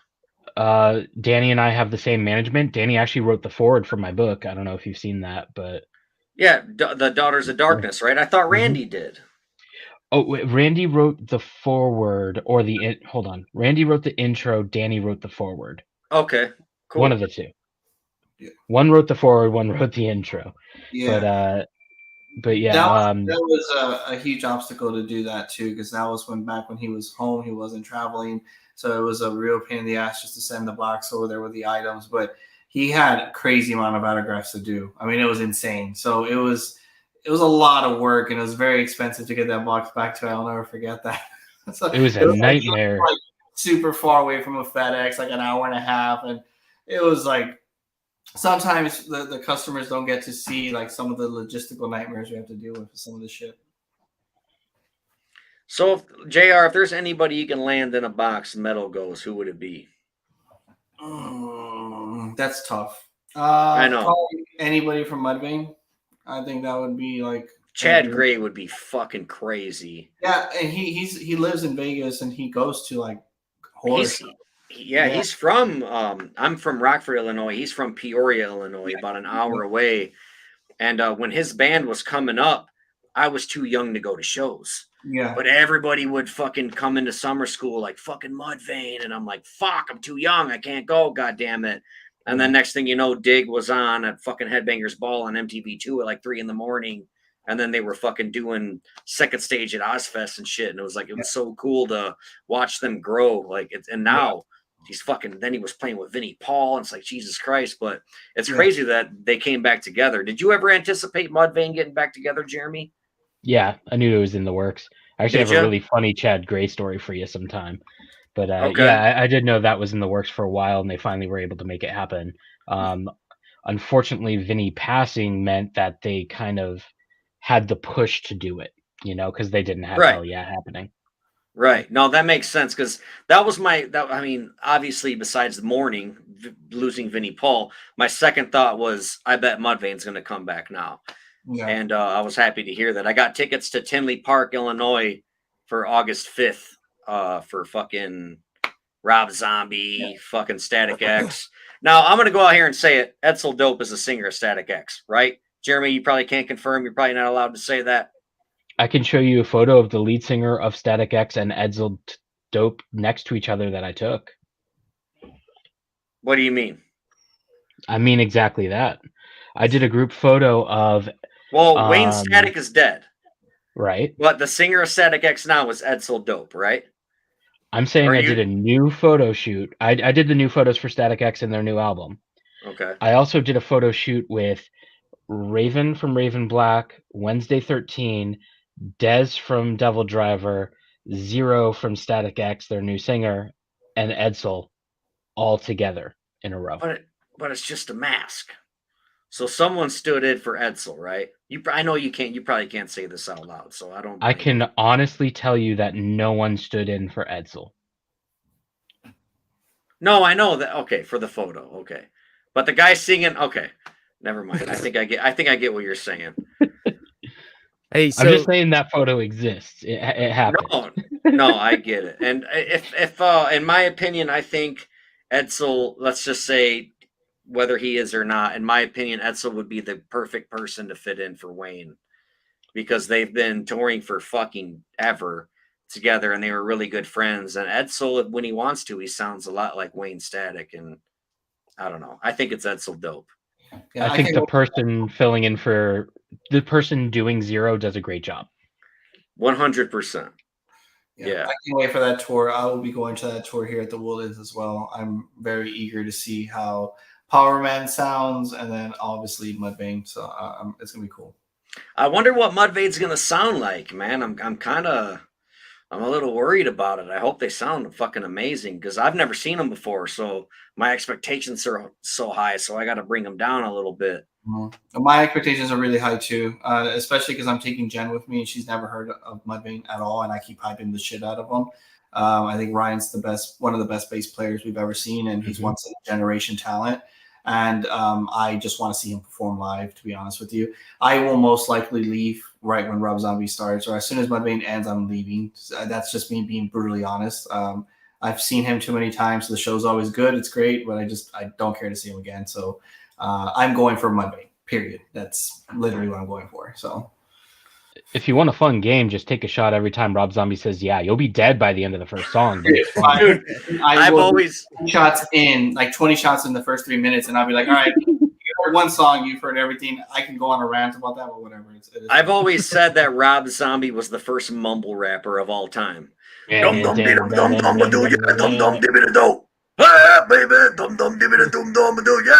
love him, but it's like he was the first mumble rapper ever. Yeah. Benny, no, Dope is not done. They are touring often. Dope is still happening quite often. I love Dope a lot. They're from Chicago. They're from my area, and there's not that many songs I don't like by them, man. They're very cool. I've played with them like 4 times. I'm sure you are familiar with like the local stuff where the locals sell tickets to open for like touring bands and shit. And I've done that a bunch of times with Dope. And Edsel was always really cool, but he'd pull up in like this crazy fucking fancy car. And I'm like, we're in Rockford, right? Like, why the fuck did you drive? Because he, at the time he was living in Chicago. I'm like, you should have never drove that car here, motherfucker. But the venue, or the bar, I should say, was kind enough to let him park it right out front. Because I was like, yeah, that was their first mistake. Don't bring a car like that to Rockford. It'll be sitting on bricks by the time you are done doing fucking sound check, dude. Well, hey, Hey, we're in at like 3 hours and 20. I was going to say that 45 minutes ago, so let's get the fuck out of Let's here. save this for another one. I feel like there's so much good shit that we could probably hit with Jeremy. JR, I want to say thank you, dude, for coming on, man. I really appreciate it. It's always a good conversation when you come on this and in the DMs, even though you're sending me feet pic, which is kind of weird, but whatever. You're partying them, so I don't know, man. I do. No, hey, thank you guys so much. Thank you, Jeremy. I love listening to you talk about music. I can literally be listening to the next podcast, and I'll be listening to Ghost the next 20 minutes when I show. Oh, me too. Absolutely. Yep. I want to check out Ghost. Dig 'em. And as soon as I'm before I check out Ghost, Jeremy, I'm going to send you a Facebook message, and we'll work out a date for you to hop on the podcast, brother. Is that cool? Sounds good. And JR, I'll hit you up next week about metal stuff. Fuck yeah, dude. Let's do it. All right, man. Cool. I love you guys. Thank you so much for hopping on the podcast. I'm sorry this went too long, but God damn it, it was fun for me. I hope it was fun for you. Let's get the fuck out of here. Later, guys. See you guys. Thank you.